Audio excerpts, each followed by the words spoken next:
Eu sou Marcos, professor do Coltec, do FMG e membro do Caparaó. Sou coordenador desse projeto de extensão, que é o Trilhas. O nosso grupo é coordenado pela professora Maria Cristina, como eu disse, e o professor Luiz, ambos do FMG. E no Trilhas a gente tem a equipe trabalhando aí, eu, a Carolina, o que está aí, a Carol, que muito ajudou para que esse trilho acontecesse, e o Sérgio, que chega já já aí também para a reunião, está terminando de dar aula aí de educação física. Agradecer a presença de todos, em especial a Amanda, que mediou esse contato. Primeiro sugeriu, né, o nome da professora Liz Leão, e falou muito bem, viu, Liz? Criou uma grande expectativa em relação a essa conversa, e mais do que isso, mediou também esse contato com você, para que você estivesse aqui, mesmo que online, nesse dia de hoje. É o primeiro Trilhas desse semestre, do segundo semestre de 2023. Esse projeto de extensão do Grupo Caparaó visa chamar pessoas, pesquisadores da área acadêmica, sejam praticantes de práticas corporais de aventura, né, sejam pessoas da esfera pública, enfim, a gente tem uma diversidade muito grande de pessoas que a gente convida para trocar ideias sobre os mais diferentes temas dentro desse grande guarda-chuva aí chamado de aventura e natureza, né? Então, hoje a gente vai ter esse prazer de estar aí com a doutora Liz Leão. Eu vou deixar mais a apresentação para a Amanda, que ela vai fazer isso com mais emoção, já conhece ela, né? Mas, assim, como ela já até comentou aqui um pouquinho antes, ela fez uma trajetória aí na área de enfermagem, na USP, né? Com doutorado, mestrado, graduação, e tem estudado e trabalhado, pesquisado, atuado muito nessa ponte da área da saúde com a área da natureza, né? Então, a Amanda vai falar um pouquinho mais. A nossa dinâmica hoje vai ser então a seguinte: vou passar a palavra para a Amanda, que vai ser a mediadora oficial da nossa tarde aí. Eu vou ficar como mediador do chat. Então, quem tiver perguntas, né, não puder abrir o microfone, alguma coisa assim, quiser postar no chat, né, eu verbalizo essas perguntas. E aí, a Amanda vai passar a palavra aí para a Liz, que vai ter aí um tempo para poder falar. E aí, Liz, é o que eu falei. Você pode tanto fazer uma explanação mais longa e deixar depois menos tempo para conversar, quanto fazer uma explanação mais curta e deixar mais tempo para bate-papo. Aí nós temos quase já 30 pessoas participando, que certamente, a partir das suas provocações iniciais aí, vão querer conversar um pouquinho com você e com a Amanda. Beleza? Então, é isso. Passo a palavra, então, para a nossa membro do Caparaó também, né? Tanto do grupo quanto do parque, né, Amanda? Para poder fazer a mediação inicial. E muito obrigado e um bom encontro para a gente, pessoal. Excelente, Marcos. Eu quero agradecer, então, aqui agora, formalmente, ao pessoal do grupo Caparaó, né, por a gente estar desenvolvendo esse trabalho junto e por esse convite extensivo à Liz. Agradecer a presença da Liz. Eu vou pular o protocolo um pouquinho, Marcos. Eu acho que ninguém melhor para se apresentar do que ela própria, e ela pode dizer com propriedade tudo que ela já faz e o que ela quer dar destaque, né, do trabalho que ela realiza. Eu sou fisioterapeuta, especialista em envelhecimento humano, mestre em estudos do lazer, aí pela UFMG, e atualmente bacharel em turismo pela UENG Carangola. Toda essa trajetória veio nessa construção desde 2013, no final do meu mestrado, que culminou aí na criação, na formação da empresa Caminhantes do Caparaó, responsável hoje pela implantação da trilha de longo curso vinculada à Rede Brasileira de Trilhas, a trilha Brigadeiro Caparaó.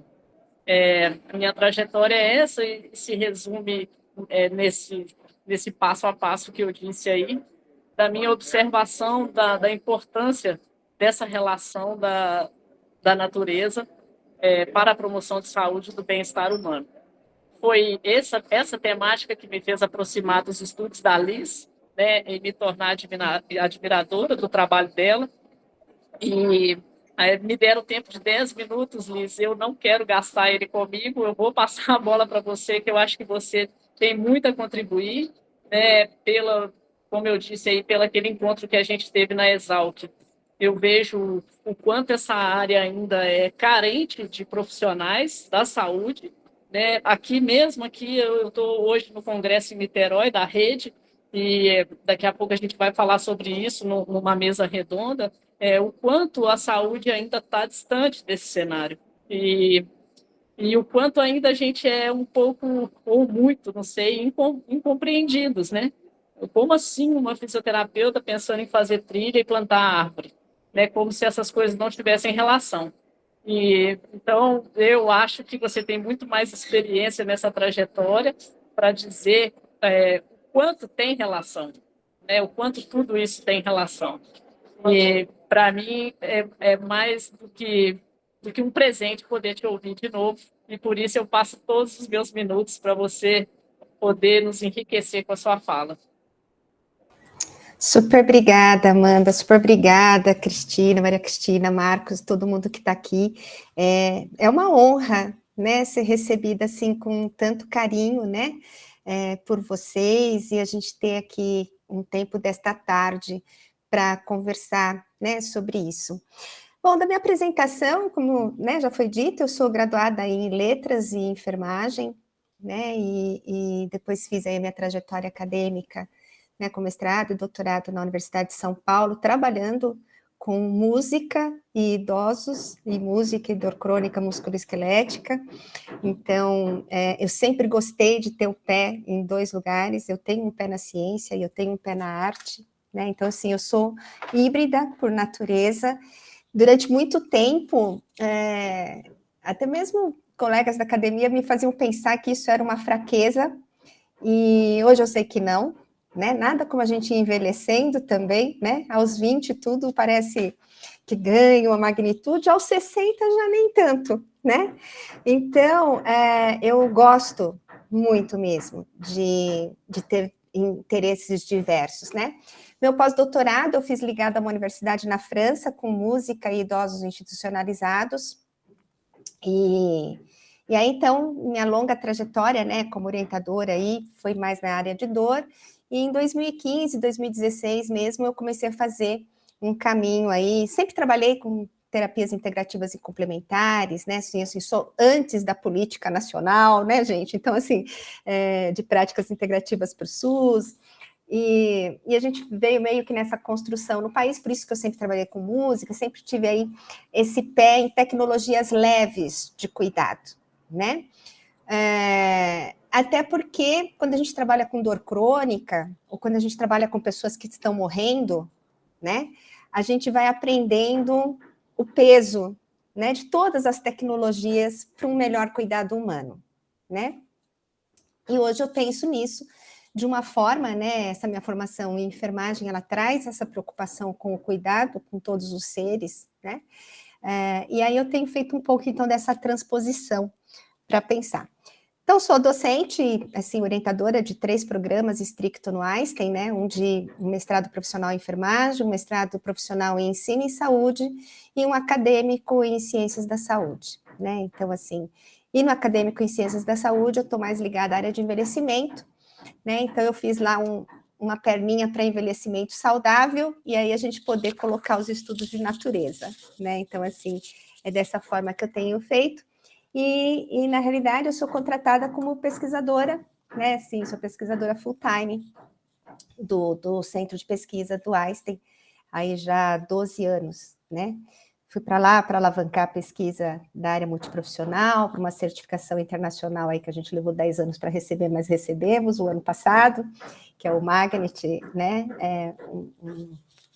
Um reconhecimento de prática, né, para os enfermeiros, e que tem um dos seus pilares é a pesquisa científica, né, então eu fui para lá também para isso. Então é isso que eu faço em linhas gerais, né, tenho participado aí de muitos eventos, de alguns grupos, né, nacionais e internacionais, que atuam nessa área. Sou do Advisory Board de um grupo em Portugal, Eduardo e o Eduardo, né, que é do Nature Lab, né, do LENEC, do pessoal que ganhou aí um horizonte, né, que tem pelos próximos 4 anos aí para trabalhar com intervenções baseadas na natureza. Então, eu faço parte do Advisory Board como conselheira e também do Advisory de Ética que é um consórcio de 9 países e tal. Então, eu gosto muito de Portugal, meninos. Estive aí em Açores e Madeira este ano, né? Voltei, fui conhecer o Açores, mas voltei à Ilha da Madeira, que é a terra da minha avó, né? Então é neste lugar que eu me inscrevo. Eu queria compartilhar aqui, onde que eu entro em janela, gente? Que eu nunca acho essas coisas. Tela cheia. Ele não me aparece o meu PowerPoint que está aberto. Os 3 pontinhos aí, tem compartilhar tela. Espera um pouquinho só, vamos de novo aqui. Alterar layout, nananana, não está nos 3 pontinhos. Ele tem uma setinha e ele diz... escolha o que compartilhar. Aí ele tem guia do Chrome, que aparece entre o Notebook, janela, que aparece a gente, e ele não aparece meu PowerPoint que está aberto. Ele deve estar minimizado, Liz. Maximiza ele no seu computador. Quando você minimiza uma janela, ela não aparece aí. Maximiza e volta. Eu vou encaminhar também no grupo para Paraó, que de repente alguém pode fazer. Então, na realidade, ele está aberto, ele está maximizado, só que ele não está aparecendo. Mandei aí, viu, Carol, no grupo? Eu mandei até para você, Amanda, porque eu estava testando enquanto vocês estavam falando. Eu nem respondi. Não é possível compartilhar minha tela. Alguma coisa de preferência de sistema aqui. De repente, alguém pode compartilhar. Eu estou mais acostumada com o Zoom, e aí... Carol, pode compartilhar, Carol? Ele está dizendo que eu não tenho... que tem alguma coisa, acho que no meu computador, que não está autorizando. Posso sim, um minutinho que eu vou baixar e abrir aqui. Então tá bom. Aí ela compartilha para a gente, Liz? Então tá bom, gente, obrigada. Que alguém se preocupa com isso. Então tá. E aí eu continuo vendo vocês, provavelmente, aqui. Eu quero já aproveitar e pedir desculpa que talvez eu não consiga ficar até o final. Claro, eu vi que você está num evento. Não, é porque eu vou dar palestras às 15h50 sobre o voluntariado da Trilha Brigadeiro, que tem sido sucesso. Graças a esse voluntariado que a gente também consegue fazer essa construção.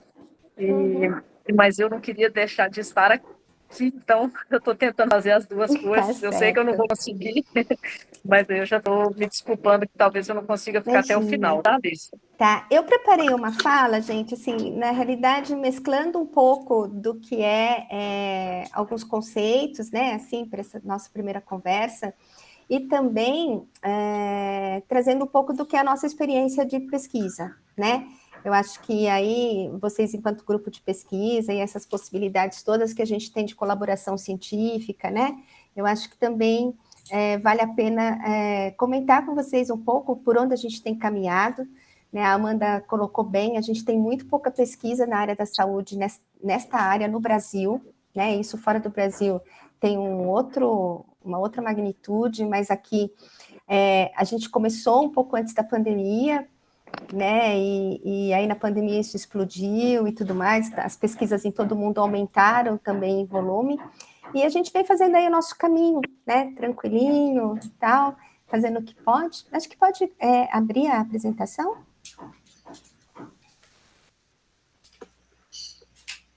Que ela ainda não está no modo apresentação. Agora foi. Para mim aqui não, para mim ela está aparecendo... Ela está na tela, mas ela não está em modo apresentação. Está aparecendo vários slides ainda.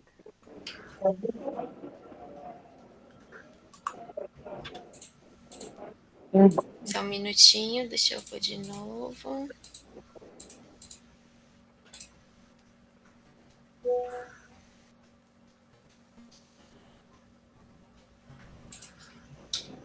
Embaixo aí, Carol. Aqui embaixo. No cantinho da direita. Aí. Tem modo apresentação. Deu certo? Acho que ele está pensando. Você tem que colocar ela para rodar, Carol, e depois dar um Alt Tab aí para ela ficar aberta. Aí você consegue entrar pela janela pro slide. Pelo menos eu descobri esse macete recentemente. Aqui para mim tá parecendo que tá aberta. Deixa eu tentar outra coisa. Não. Marquinhos, você não consegue tentar também, não? Às vezes. Eu posso tentar, deixa eu ver. Eu tô sem o arquivo aqui, né? Mas... Mas o seu tá no celular, né, Amanda? É mais difícil. Então, eu tô com essa dificuldade. Mas eu vou tentar, só um minuto. Ao vivo tem essas coisas.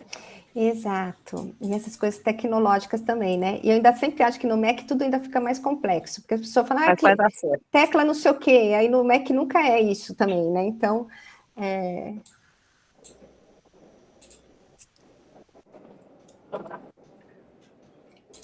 Ainda não rolou, não. ele não abre, né? A apresentação. Ela tem algum efeito? Oi? Ele tá no Canva. Não. Então, Se não tiver, dá pra salvar um PDF, né? ele tá normal, gente. É só que tem um pouco de foto, acho que ele fica meio carregado, mas... É porque Se ele quiser tá me no mandar por Canva. e-mail aí, eu tento. Deixa eu ver aqui, tela cheia, janela, compartilhar. Não é possível, preferências do sistema para receber... Tá vendo? Ali, talvez o Google Chrome não tenha permissão para gravar a tela do meu computador. Olha que louco. A gente faz isso todo dia, né?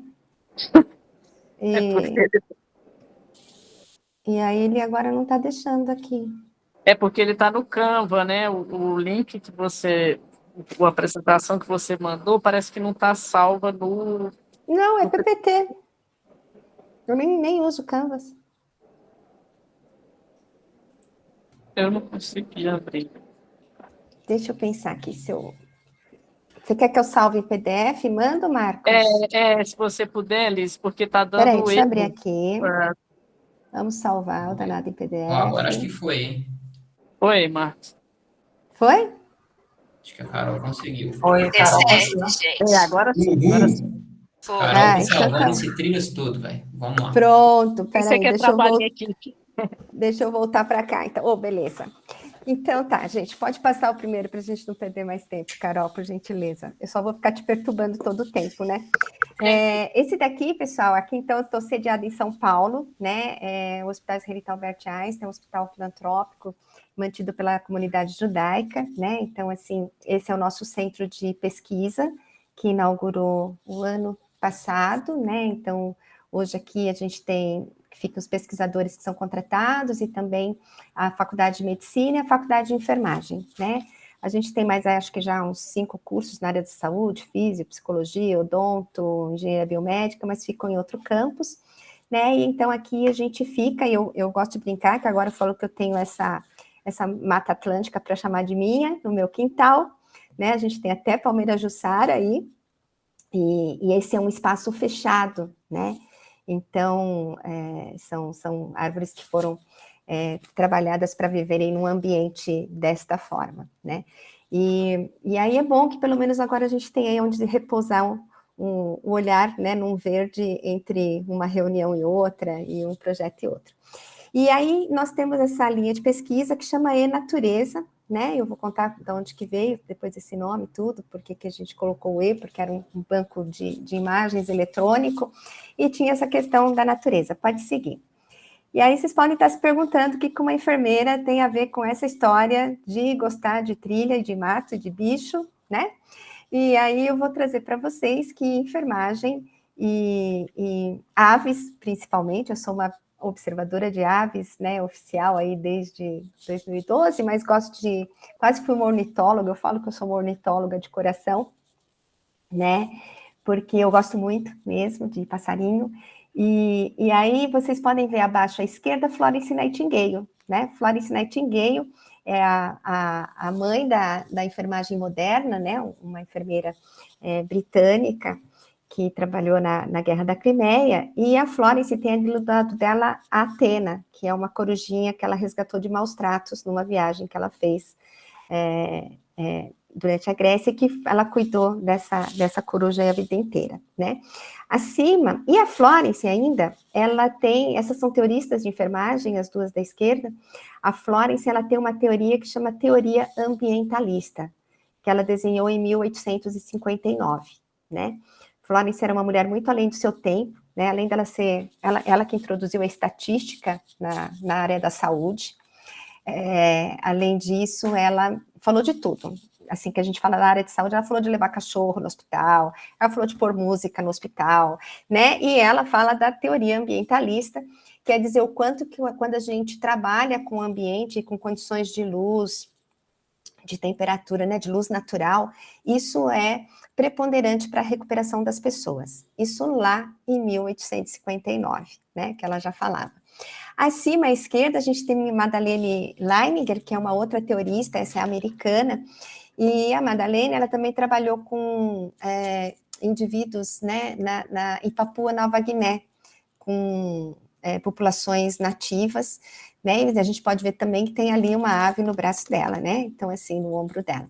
Aqui à direita, acima, uma enfermeira de guerra também, e o que parecia aqui um nosso Surucuá, mas não é, né, e embaixo estou eu ali, né, com uma Tobá Pardo em Fernando de Noronha, levando uma conversa, né, das que eu sempre acreditei, quando eu era criança eu acreditava que a gente podia conversar com as aves, e eu continuo fazendo isso até hoje, né.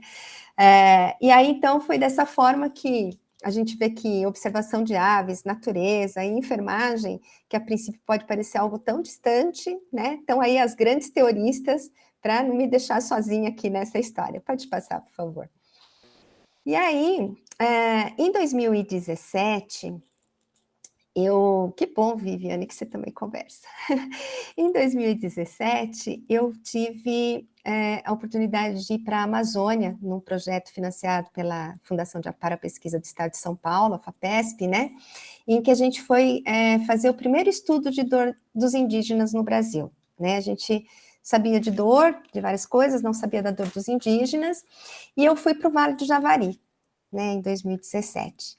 Fiquei lá com os matis, com os marubos e os canamaris, durante quase um mês, e para além dessa questão, né, de ter ido investigar a dor, me chamou muita atenção mesmo, né, como que eles se relacionam com a natureza, né, então assim, tudo deles vem da natureza, então acho que aí também foi uma das coisas que me ajudou a ir virando mais rapidamente essa chave, né, que eu queria de investigar, né, assim, eu fui lá para investigar, inclusive, medicina tradicional indígena, né, porque a questão era, bom, quando eles têm dor, como que eles tratam?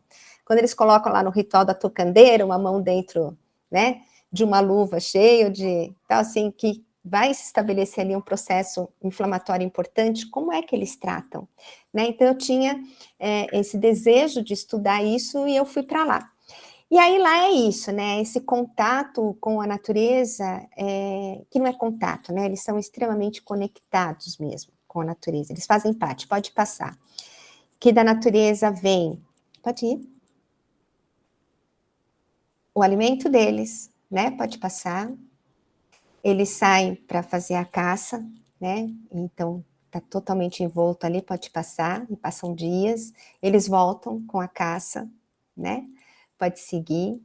Eles se inspiram na natureza para ganhar força, né, até nesse âmbito mítico, né, esses espinhos que eles colocam aqui no nariz é para parecer a onça, né, então assim, eles trazem essa força, todos os aparatos, né, assim, que eles têm, a maior parte do que nos chegou da nossa civilização para eles é tudo extraído da natureza, pode seguir. Como eles também se divertem na natureza, né, as crianças passam horas, eu fiquei horas fotografando um grupo de crianças, né, na beira desse rio, e crianças pequenas, né, que qualquer mãe numa cidade como São Paulo estaria enlouquecida, né, lá eles brincam com a supervisão de alguém deste tamanho que vocês estão vendo aí, né, na natureza, é assim, pode passar. É da natureza que eles extraem os seus medicamentos, grande parte deles, né? Isso aqui a gente teve a oportunidade de acompanhar desde a extração de folhas até a confecção de uma pomada, de um unguento, né, anti-inflamatório, pode seguir. E eles também, como parte dos tratamentos, eles usam a espiritualidade, né? E a espiritualidade está totalmente ligada à natureza também. Esse aqui é do pessoal do povo dos Rony Queens, que eu estive em 2019, então na Amazônia Acreana. Pode passar. E aqui no tronco de uma samaúma, claro, sagrada para eles, que você caminha até chegar, onde você passa pelo cemitério deles e depois você chega a essa Samaúma sagrada, né? Então, para eles está tudo conectado, né? Não tem essa separação que a gente vai fazendo, né, na nossa civilização de uma maneira bastante preponderante. Pode passar? E é isso, né? Essa foto de uma polonesa que eu gosto muito, ela chama Agnieszka Lepka, e ela, minha saída vai ligar aqui, ela busca fotografar, né, o quanto que tudo que se parece na gente também parece na natureza, né? Então aqui ela traz essas duas impressões digitais, né, de uma árvore e dela, né? Então assim, para a gente ver. Pode seguir? E aí a conexão é o caminho. Ó, olha aí, ela liga sozinha aqui, gente. Meu computador tem vida própria, tem hora, tá? A conexão é o caminho, né? Então, esse aqui é um beija-flor de topete verde, que eu já sei que tem aí no Caparaó, tá? Esse daqui é de Itatiaia, mas eu já sei que ele frequenta por aí, então a gente vai poder conhecer. Pode seguir, por gentileza. E quando a gente fala de conexão, né? A conexão, ela é um pouco diferente do contato, né? Assim, todo mundo fala de contato com a natureza, estou em contato com a natureza, tal. E contato, ele pode ser tanto intencional, como ele pode ser também incidental, né? Você pode entrar num lugar para uma reunião e ter lá uma árvore, ter alguma coisa. Por exemplo, vocês vão lá no meu centro de pesquisa, entra lá, tem aquela matinha que vocês vão ver e tal. Assim, vocês não buscaram aquilo ali por conta disso, vocês entram em contato. Você vai correr num parque, né? As pessoas vão muito para parques para fazer exercício físico, que também é bom para a saúde, né? E elas têm contato, mas não significa necessariamente que elas têm conexão com aquele ambiente que está ali. Eu, particularmente, acho que não tem muito, a gente já vai discutir um pouco isso, né? É pelo tanto que a gente vê como as coisas são descuidadas, né? Então, assim, quem ama, cuida. Então, pelo tanto de lixo que a gente vê jogado no parque, né? Então, assim, não se cuida necessariamente. E a conexão, ela tem a ver com esse senso de identidade pessoal, né? Então, assim, ela vai para além do contato, que é o estar exposto a, né? A exposição faz bem, gente? Faz. Desde lá de 1984, daquele artigo clássico da Science, que falar que olhar para a janela, alguém que passou por cirurgia, olhar para a janela e se recuperar mais rápido, né, foi melhor do que para quem olhava para uma parede de tijolos. Então, assim, a gente já sabe que olhar vai fazer bem também, né? Mas a conexão, ela vai trazer um outro tipo de envolvimento e um outro tipo de resultado para a saúde também, né? Então, a gente vai trabalhando aí com essa questão da cognição do afeto, né, dessa experiência que a gente consegue se perceber como parte, né, ela tem uma sensação de pertencimento também, a conexão, e que ela se reflete num comportamento pró-ambiental, né? Então, ela acaba sendo uma experiência que é muito mais profunda. Pode seguir, por favor. E, Caí, para a gente falar da conexão, né, não tem como eu não falar da desconexão, né? Então, assim, acabei de definir conexão, e que a gente olha na vida hoje, né, tem essa charge aqui, que a gente fala, bom, a conexão parece que é outra, né? Se você estar desconectado da internet, e aí sim que as pessoas são mais estressadas, né? Tudo ela quer ficar falando, a Siri aqui, gente. Quieta, tá vendo? A tecnologia quer tomar conta da nossa vida, né? E então a gente tem aí um nível de desconexão hoje muito grande, pode passar. E esse nível de desconexão, ele tem dois grandes fatores que a gente encontra na literatura para isso, né? Um que tem a ver com a questão das tecnologias e da urbanização, né? Então, as tecnologias, elas começaram a deixar a gente na frente das telas aí a partir da década de 50, com o advento da televisão, né? E na década de 70, dos anos 70, chegaram aí os videogames, e aí nos anos 2000 chegou a internet, os smartphones, todas as telinhas menores que a gente tem à disposição na mão, né? E isso foi levando as pessoas a ficarem cada vez mais na frente destas telas, né? Então, isso foi afastando as pessoas dos seus ambientes naturais. E a urbanização também, né? Vocês sabem que desde 2008, a gente tem a maior parte da população vivendo em área urbana, né? No Brasil, isso representa 85% da nossa população, entendeu? Então, assim, é muita gente vivendo longe, né, dos ambientes rurais, dos ambientes mais naturais. Pode passar.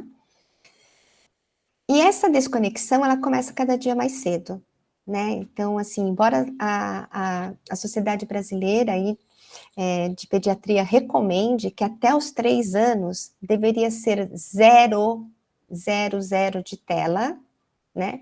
Não é o que a gente vê, né? A gente vê crianças muito pequenas, né, na frente das telas e por um tempo considerável. Então, é uma recomendação de saúde já bem estabelecida e que a gente ainda não vem seguindo. Pode seguir. E isso vai passando, né? Você vai pegando os adolescentes, é a mesma coisa, né? Os estudos também demonstram que a partir dos 10 anos, o interesse das crianças, eles caem em relação à natureza.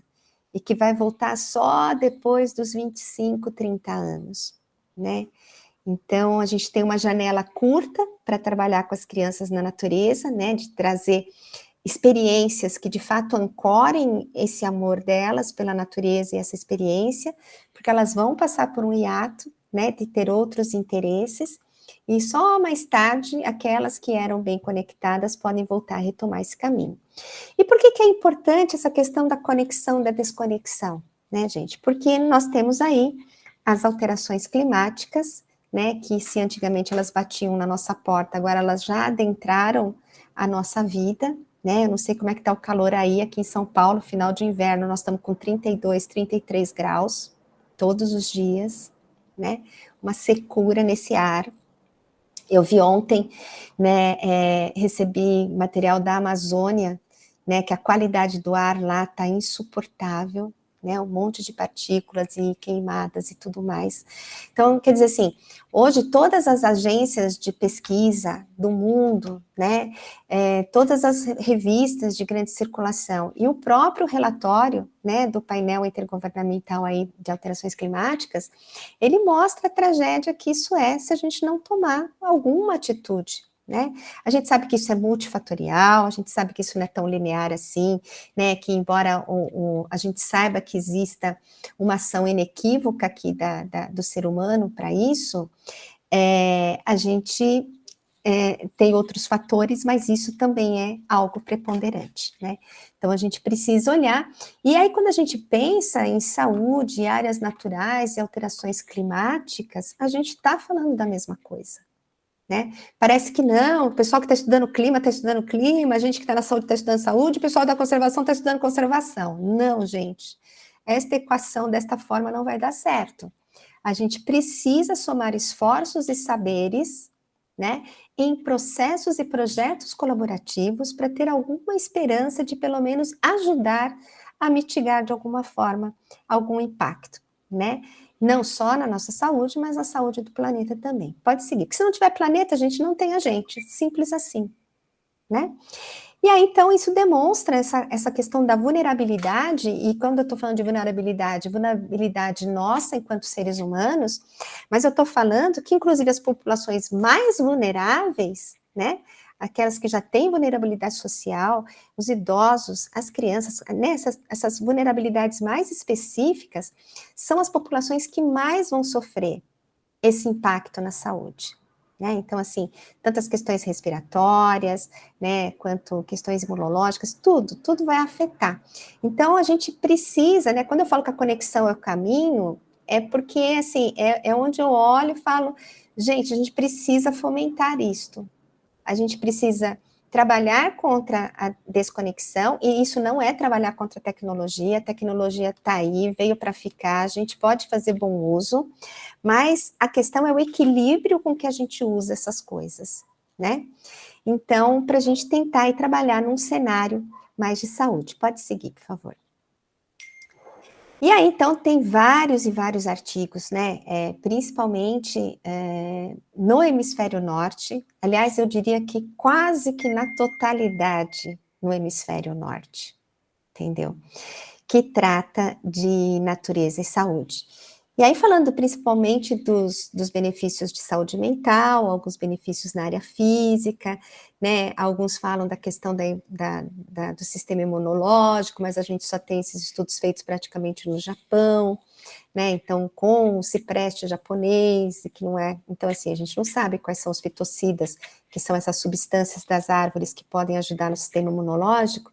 A gente não sabe o fitocida do cerrado, nem o fitocida da Mata Atlântica, nem o fitocida. A gente não sabe nada no Brasil ainda, né? Então, tem muita coisa, embora a gente tenha um corpo de conhecimento aí avançando, né?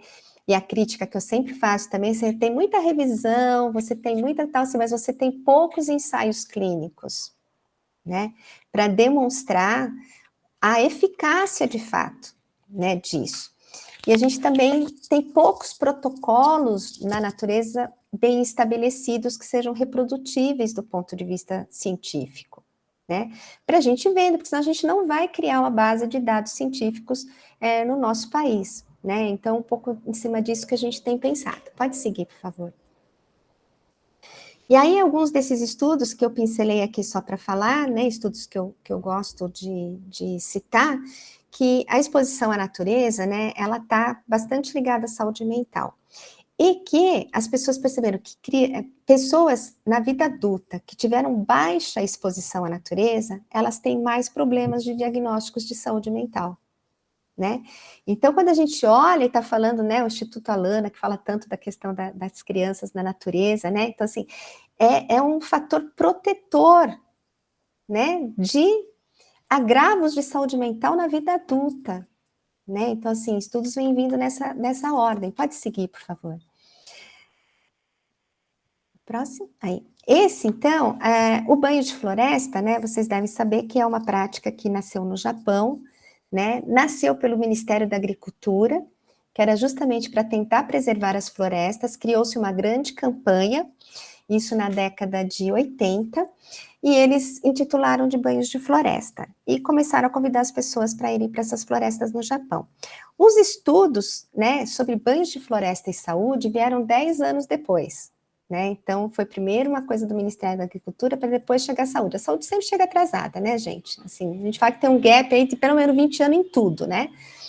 E estamos aí, né, para não mentir a história. E aí a questão dos banhos de floresta, né, que tem sido investigado, e esse nome é um nome bastante popular, olhando a literatura, né, eu fiz isso daqui, inclusive, para uma apresentação para o Ministério de Saúde, para a coordenação de práticas, né, da Política Nacional de Práticas Integrativas e Complementares, para ver o estado da arte disso, né.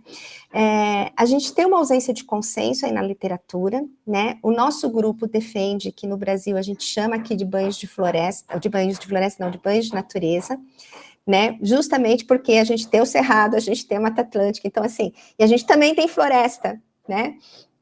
Ontem eu estava dando uma aula para o pessoal na Espanha, e o banho de floresta em espanhol são banhos de bosque, né? E aí eu estava explicando para eles, falei, então, aqui a gente tem floresta, a gente tem bosque, né? Assim, porque bosque para a gente não é sinônimo de floresta, né?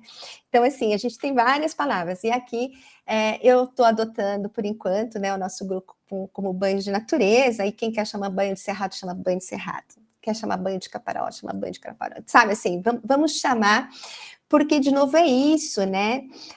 A gente tem que trazer isso para a nossa realidade, né? E construir um corpo de conhecimento, né, no Brasil, e que converse também internacionalmente, né? Mas acho que a gente pode fazer essas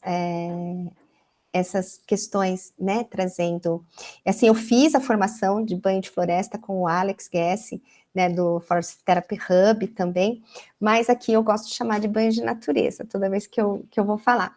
E o que a gente percebe, né, que são poucos artigos, olha, que foram incluídos para tentar estabelecer, que só 8 deu uma meta-análise, 8 artigos, né? Quando a gente está falando de ciência, isso é muito pouco, Quando a gente está falando de evidência, de prática baseada em evidência, eu sei que a prática baseada em evidência é trabalhar com a melhor evidência disponível, né? Mas, por exemplo, quando a gente vai comparar com dor, que é a minha outra área de pesquisa, uau, eu tenho milhares de coisas, né?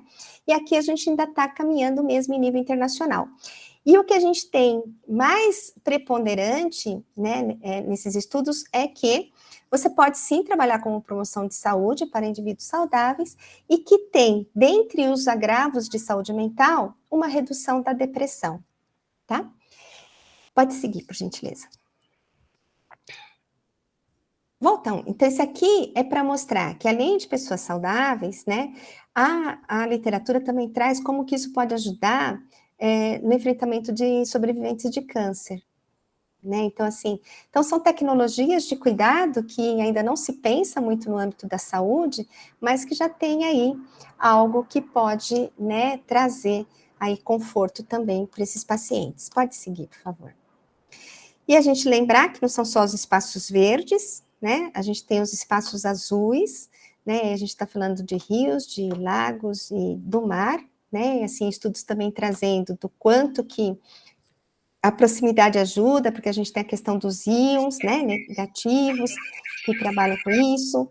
A gente tem um aumento da atividade física, né? Para qualquer lugar que a gente vai na natureza, a gente já tem um ganho de atividade física, porque você vai caminhar, né, no caso aqui do mar, você pode nadar, o snorkel, eles mostram aí que tem aumentado o bem-estar, né, mental para pessoas que praticam, né, algumas vezes por semana, que praticar demais também, de forma semelhante àquele estudo que saiu em 2019, dos 120 minutos, né, que hoje a gente usa, falar quanto tempo tem que ficar na natureza? 120 minutos, né, para que seja, pode ser de uma vez só ou dividido, que foi feito em cima do estudo britânico, né, que eles acompanham lá por décadas, e que eles falavam, depois de 300 minutos parece que não faz mais, assim, não tem um ganho adicional.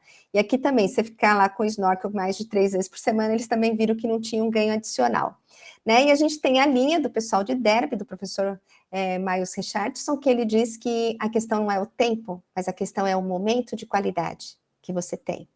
Então, na realidade, você não precisa exatamente dos 120 minutos, mas se você tiver momentos de boa qualidade e de conexão, né? Ele é um grupo que também trabalha com conexão com a natureza, você vai ter o bem-estar. Pode passar, por favor.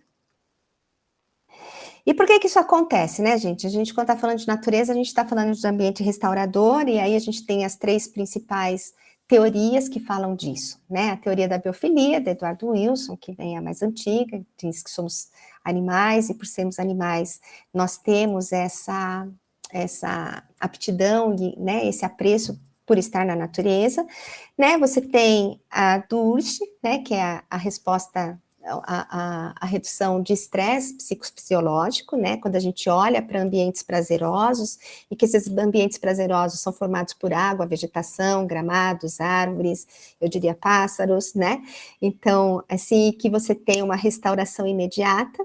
E a teoria de Kaplan e Kaplan, né, que fala também da restauração da atenção, né, de que quando estamos na natureza, nós temos uma atenção não dirigida, né, que é diferente dessa agora que a gente está olhando aqui todo mundo para a tela do computador e que é muito dirigida, isso traz uma fadiga mental. Quando você está na natureza, na realidade você tem uma atenção que é não dirigida e ela te recupera desta fadiga mental. Pode seguir. E esse é o estudo que eu comentei para vocês, de onde sai os 120 minutos, né, eles acompanham por décadas as pessoas, e pode seguir, e eles foram analisando, né, se as pessoas gostavam de estar na natureza, e alguns fatores que estavam relacionados, então idade, né, o acesso à natureza, né, tudo isso interfere um pouco nisso, mas que todo mundo acha importante aí, estar na natureza, pode seguir, e que as pessoas vão para a natureza por 3 principais motivos, né, para fazer exercício físico, né, e os estudos mostram que fazer exercício ao ar livre é melhor do que fazer dentro de uma academia. Eles vão para passear com os pets e para levar as crianças, nesta ordem, né? Então, assim, eles têm trabalhado isso, pode seguir. E aí, nesse próximo slide, eu mostro para vocês um outro item, que é o quarto deles, que é apreciar o cenário. Que aí o pessoal que é da área natural, vai falar do serviço ecossistêmico, né? Não é apreciação de cenário, a beleza cênica, né? É um serviço ecossistêmico. Eu morro de medo toda vez que a gente fala serviço, porque quando a gente fala serviço, de novo, é uma visão utilitária da natureza, né? É ela a serviço da gente, mas tudo bem. Mas aqui a gente vê nesse gráfico que então que as pessoas vão também, como uma quarta vertente, para observar a beleza da natureza. Pode passar. E tem estudos que demonstram que quanto maior a gente se conecta e quanto mais a gente aprecia a beleza da natureza, né? Se a gente se maravilha aqui com a beleza natural, isso aumenta a nossa satisfação com a vida, né? Se observa essa correlação. Então, a gente tem ainda que trazer, né, essa questão dessa consciência de que eu posso ir para fazer exercício físico, sim, bacana, mas para um pouquinho para olhar, né? Para um pouquinho para apreciar essa natureza que tem ao seu redor. Que é um pouco diferente do pessoal que vai para a trilha, né? O pessoal que vai para a trilha já é um pessoal que quer ver, que quer se maravilhar, que quer se extasiar, né? Então, assim, eu falo cada vez que a gente fala assim, que lindo, né? Pronto, já tivemos uma descarga de neurotransmissores que são produtores de bem-estar, né? Vem ali dopamina, vem ali, né, uma atividade dopaminérgica junto com essa nossa sensação, com essa apreciação estética. Pode seguir. E aí, no mundo inteiro, a gente tem visto isso aparecer de várias formas, né? A própria IUCN, né, de Conservação da Natureza, trabalhou num dos seus congressos, que são grandes congressos, né, falando que natureza é uma boa medicina, fizeram uma chamada para ação, a gente fez a tradução para o português desse folder deles, aí surgiu One Health, Eco Health, Planetary Health, né? Então, assim, todo mundo falando a mesma coisa, só que um pouquinho diferente, né, com algumas vertentes, mas todo mundo muito preocupado, né, em como que a gente junta todo mundo nessa conversa. Pode seguir. E aí, vamos dar só uma pausinha para vocês falarem um pouquinho, e se tem alguma coisa aí, que eu vi que as pessoas estavam escrevendo, mas eu me perco se eu ficar lendo. Então, e aí depois eu sigo contando um pouco quais são as pesquisas que a gente está fazendo aqui no Einstein. Aí, quero escutar de vocês, se vocês querem perguntar alguma coisa. Isso, você, né, pontuou aí algumas questões relacionadas à atividade física, quase que sempre relacionada à caminhada, né? Como fisioterapeuta é uma área de interesse, né, e de estudo, e a gente vê essa conexão com a natureza também como uma possibilidade de trabalhar a capacidade funcional, quase que automaticamente, né? Ao caminhar na natureza, naturalmente há uma exigência, por exemplo, de equilíbrio, né? É uma exigência proprioceptiva, e a gente vê raríssimos estudos, né? Inclusive fora do Brasil, pelo menos do que eu andei pesquisando, o que eu percebo é que quase sempre a correlação é mais intensa com a saúde mental. Sim. Né? E a gente pensar que a atividade física, né, essa questão proprioceptiva, de equilíbrio, de autoconhecimento corporal, ela reflete um benefício para a saúde mental, né? Também. Então, eu vejo esses fatores, não sei se você tem essa mesma percepção, como eles passam quase que desapercebidos, né? Assim, né? Eles não estão tão em evidência, não se discute tanto esse assunto, também fazendo essa correlação com a saúde mental. É como se o mental estivesse ali, que flutuando na floresta, né? Não tem um corpo ali, né? Não tem. Então, exato. E o que eu acho, Amanda, é assim, na realidade, a gente não consegue diferenciar muito o que é do exercício, o que é da natureza, entendeu? Então, assim, porque você pega o próprio banho de floresta mesmo do Japão, eu tenho o livro do Lee aqui em casa, já li várias vezes, assim, no Japão, primeiro que eles são contemplativos, né, gente? Então, vamos começar que lá começou de outro jeito que é diferente da gente aqui. né? Eles já são contemplativos. A segunda coisa é que eles usam várias técnicas. Então, quem pratica yoga faz o yoga, quem faz a meditação na natureza, tal, não sei o quê. E aí, do ponto de vista científico, você não sabe o quanto é da meditação, o quanto é da natureza, o quanto que é do yoga, o quanto é da natureza, o quanto que é da caminhada, o quanto que é da natureza, né? A única forma da gente limpar esse meio de campo é você ter um estudo, né, que você coloque, você pareie essa população e você olhe essas pessoas num programa de reabilitação dentro do centro de reabilitação, que quer que seja, do consultório, whatever, o que for, e das pessoas na natureza. Porque aí sim, porque diferentemente, na natureza você vai ter uma percepção, você vai ter terrenos que são diferentes, coisas que vão ser diferentes, e aí a gente vai conseguir demonstrar se a gente encontra a diferença de um sistema de reabilitação mais convencional, né? Então, assim, o ano passado, naquele evento que o Alex fez, que foi até em Luso, em Portugal, eu estava lá, e a gente estava discutindo isso mesmo, né? Assim, eu vi que vários programas que a gente via acontecer dentro dos hospitais, eles estão migrando para o ambiente natural, né? Porque eles estão demonstrando que no ambiente natural você tem ganhos extras. Só que a gente precisa medir isso, Amanda, né? Para poder, inclusive, bancar essa prescrição, né? No sentido de falar, eu recomendo mesmo, a gente precisa encontrar essas evidências ainda. Mas você tem total razão. Vamos nessa linha aí, tentando desenvolver esses estudos. É um grande sonho, eu tenho conversado muito com o pessoal aí, né? Esse é o meu objetivo com o doutorado. Tentar fazer essa aproximação e tentar levantar realmente dados que nos ajudem não a comprovar, lógico que não imediatamente a gente não vai conseguir, mas que desperte o debate, né, para esse tipo de reabilitação ao ar livre, vamos dizer assim. Esse posso dizer que é um sonho de consumo pessoal, levar a fisioterapia para fora das paredes, né? Perfeito. Principalmente com a questão do idoso, né, Liz? O idoso tem tempo livre, né? Muitas vezes tem mais essa memória, tem mais viva essa memória, né, de conexão com a natureza, pela própria evolução aí, como você retratou, né, de 1950, 1970, essas alterações que a gente teve na própria cultura, né, na sociedade. Então, querendo ou não, a gente ainda tem idosos com mais memória de conexão do que os que a gente está produzindo hoje, né? Os idosos que estão virão aí provavelmente nos darão mais trabalho, né? Mas, então é bom escutar isso de vocês, saber realmente dessa deficiência, né? Desses estudos. Esse desafio muito motiva. Muito bem.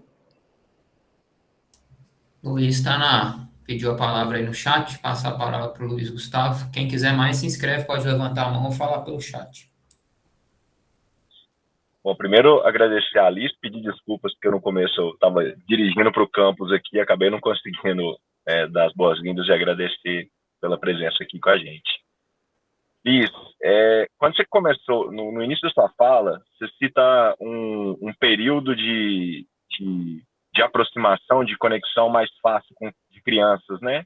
E depois tem uma janela até uma retomada desse movimento. O que você tem visto do ponto de vista de saúde mental da juventude relacionado com escola? Porque eu sei que na Espanha, né, incorporaram nos currículos das escolas essa relação com a natureza.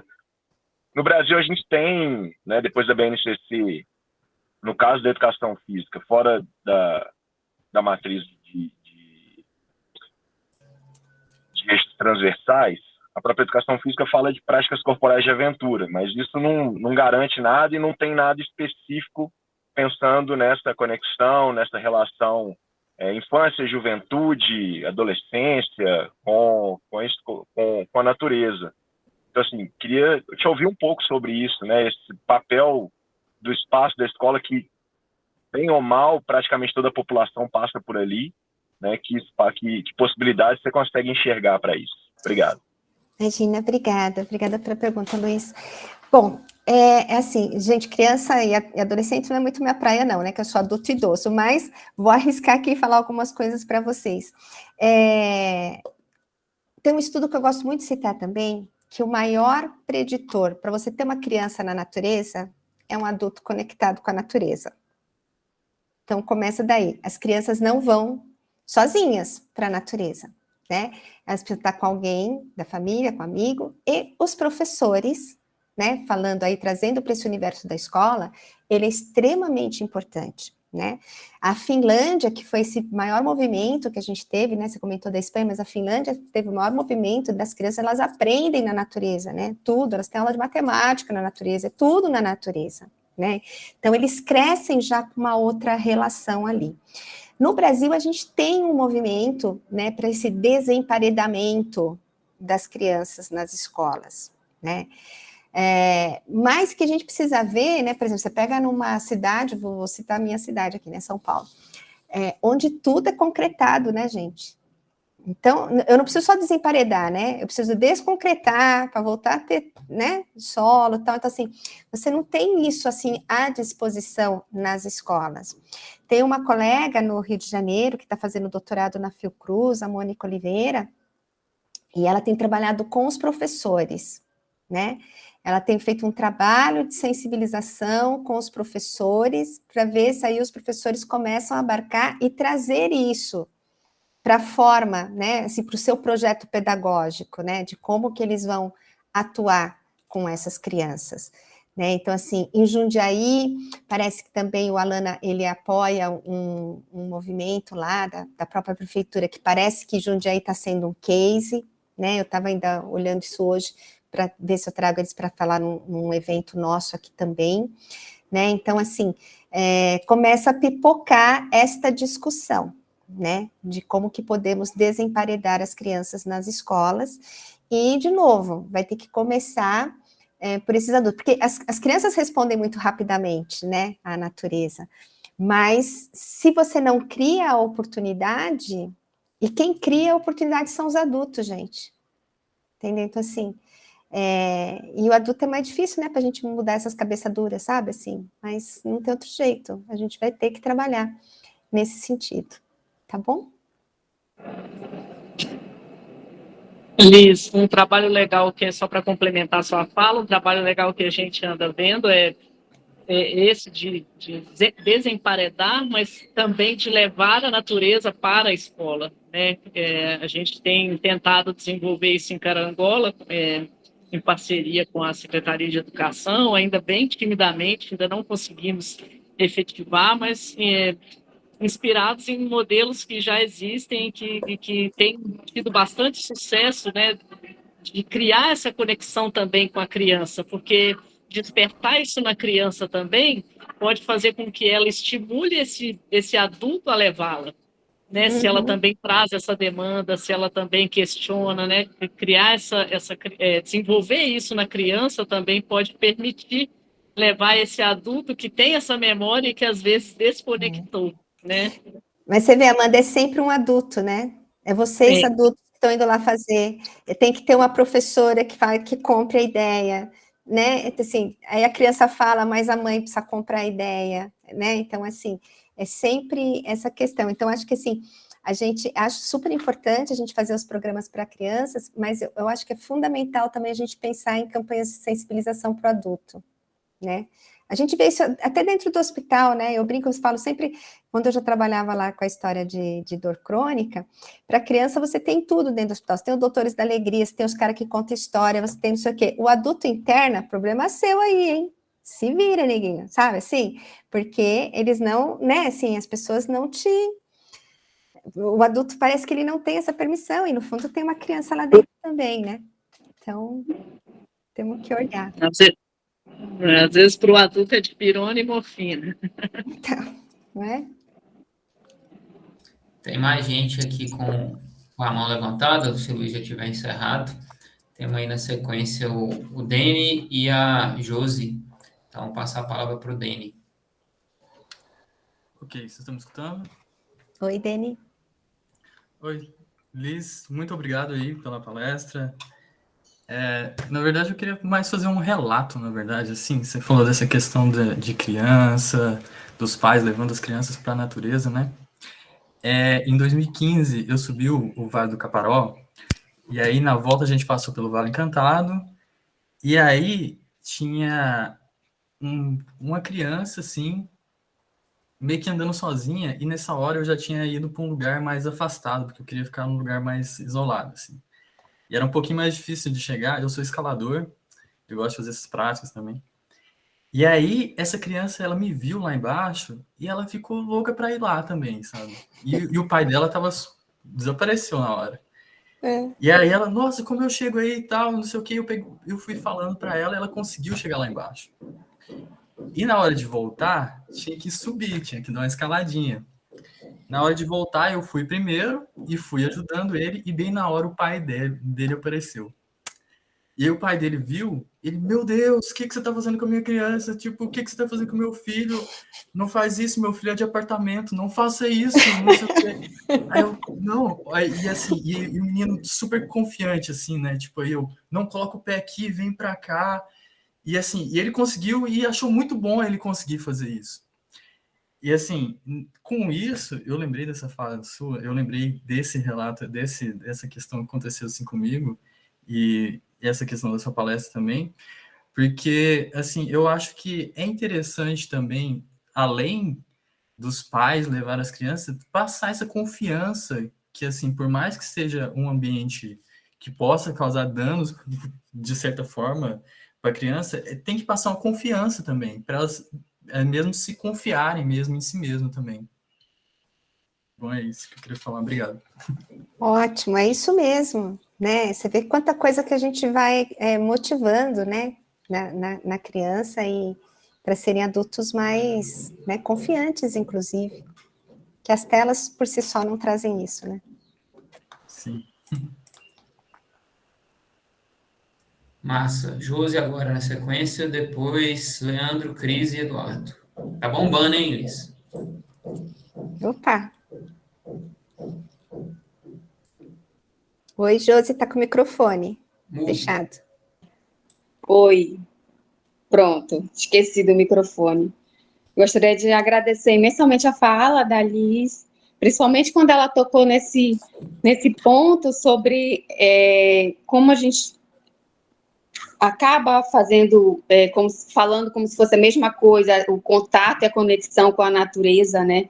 Que é como se é um vício de linguagem, é quase um vício de linguagem a gente fala assim, o contato com a natureza, que não necessariamente será uma conexão com a natureza, né? E eu estou fazendo um doutoramento na UFMG e estou falando sobre lazer, né? Eu estou falando aqui de Manaus, eu sou daqui do Amazonas, e eu venho fazendo um trabalho desde a graduação em comunidades ribeirinhas aqui de unidades de conservação daqui do Rio Negro, né? E tenho observado essa crescente, né, demanda pela busca desse lazer na natureza, né? Não só por adultos, mas, enfim, com adultos, e observando também as escolas vindo de fora, né? Então, todos os anos a gente tem uma escola aqui que vai em uma das comunidades que eu estou, né, fazendo a pesquisa, que se chama Escola Parque, de adolescentes, e eles passam mais de uma semana aqui em imersão nessas comunidades do Colorado, então Portugal, então eu tenho Summer School, né, que é a escola de verão, e aí fazem interação e intercâmbio né, eles ensinam o que sabem, aprendem o que não sabem também com essas populações, e eu observo o cuidado desses professores e dessas escolas para que esses alunos tenham, de fato, um contato com aquilo que é falado, né, dentro das escolas, mas que não é vivido, de fato, na prática. Então, assim, a sua fala dessa questão da conexão, do contato e da conexão, ela é muito pertinente quando eu observo, né, essas pessoas que vêm de fora e as pessoas que já são residentes nas comunidades. Então, é algo muito particular, né, assim, de cada um, como vão interagir, né, com essa natureza, né, com as pessoas ali, com a cultura, o modo de vida. Então, assim, a sua fala só me fez refletir ainda mais de como prosseguir também nessa pesquisa ainda em andamento. E aí eu gostaria muito de agradecer você. Imagina, Josi, eu que agradeço você compartilhar. A gente está montando, inclusive, um polo do Einstein em Manaus, viu? A gente vai poder conversar coisas aí para o futuro. É bom saber quem está em tudo quanto é canto aí para a gente poder depois trocar outras figurinhas. Estou à disposição. Obrigada. Na sequência agora, Leandro. Vai lá, Leandro. Oi, Leandro. Boa tarde, Liz. Tudo bem? Tudo. Então, primeiramente agradecer pela sua fala. Eu gostaria de ouvir de você, se você tem algum conhecimento sobre estudos relacionando a natureza com a saúde de pessoas com deficiência, pessoas autistas, nessa perspectiva. Se você conhece ou já fez alguma articulação com essa área. Então, eu particularmente, pessoalmente, não, né? Então, assim, o que eu vou te falar que eu sei relacionado à natureza? Acho que uma das primeiras vertentes que teve dessa relação natureza com crianças, inclusive com crianças com autismo e tal, é a ecoterapia, né? Então, você tem os trabalhos que se fazem tanto com os cavalos, como o trabalho que se fazem com golfinhos, isso está um pouco mais descrito na literatura, né? Tem o pessoal que é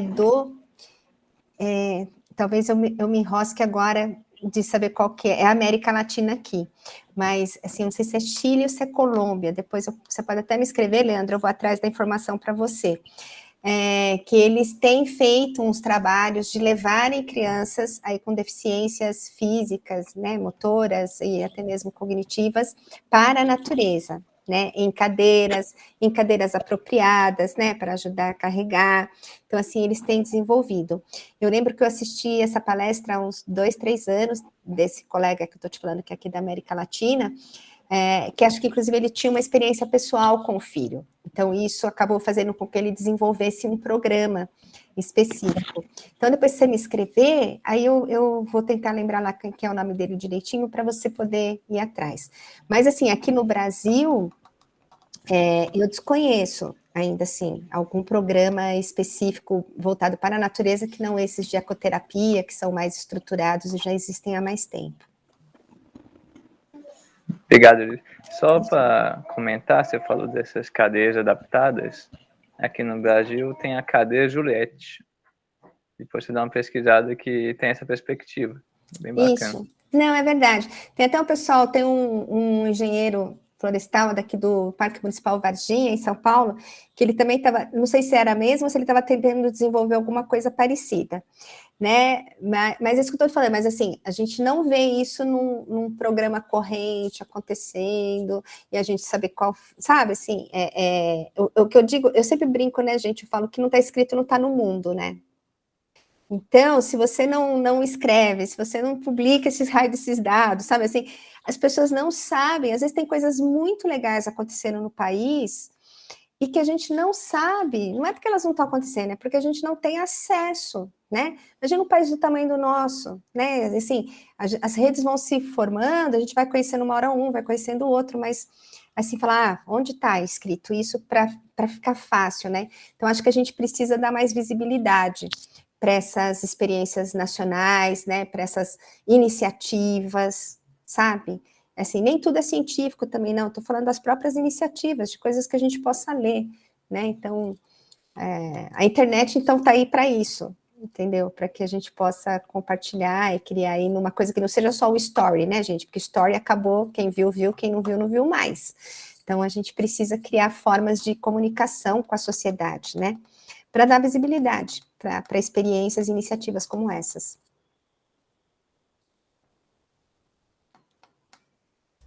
Massa. Cris na sequência e depois Eduardo Marques. Boa tarde, novamente. Agradecer também pela fala muito instigadora. Eu queria fazer 2 questões. Uma é pensando no porquê e a natureza, né? Que você apresentou os dados.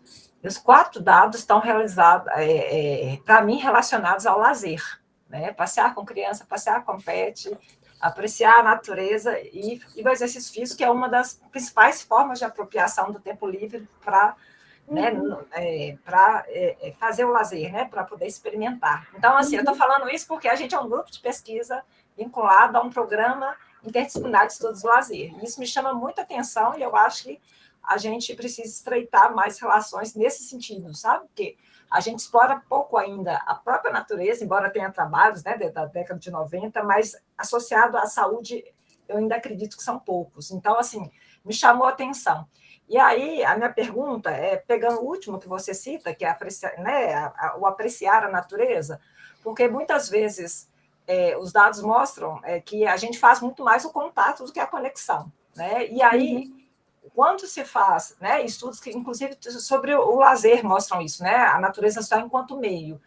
E aí, quando você nos instiga, né, fala sobre estimular e a gente parar, a minha pergunta é o seguinte: há estudos que mostram que nessa possibilidade de apreciar, né, a natureza, há também uma apreciação do sujeito integrado a esse meio?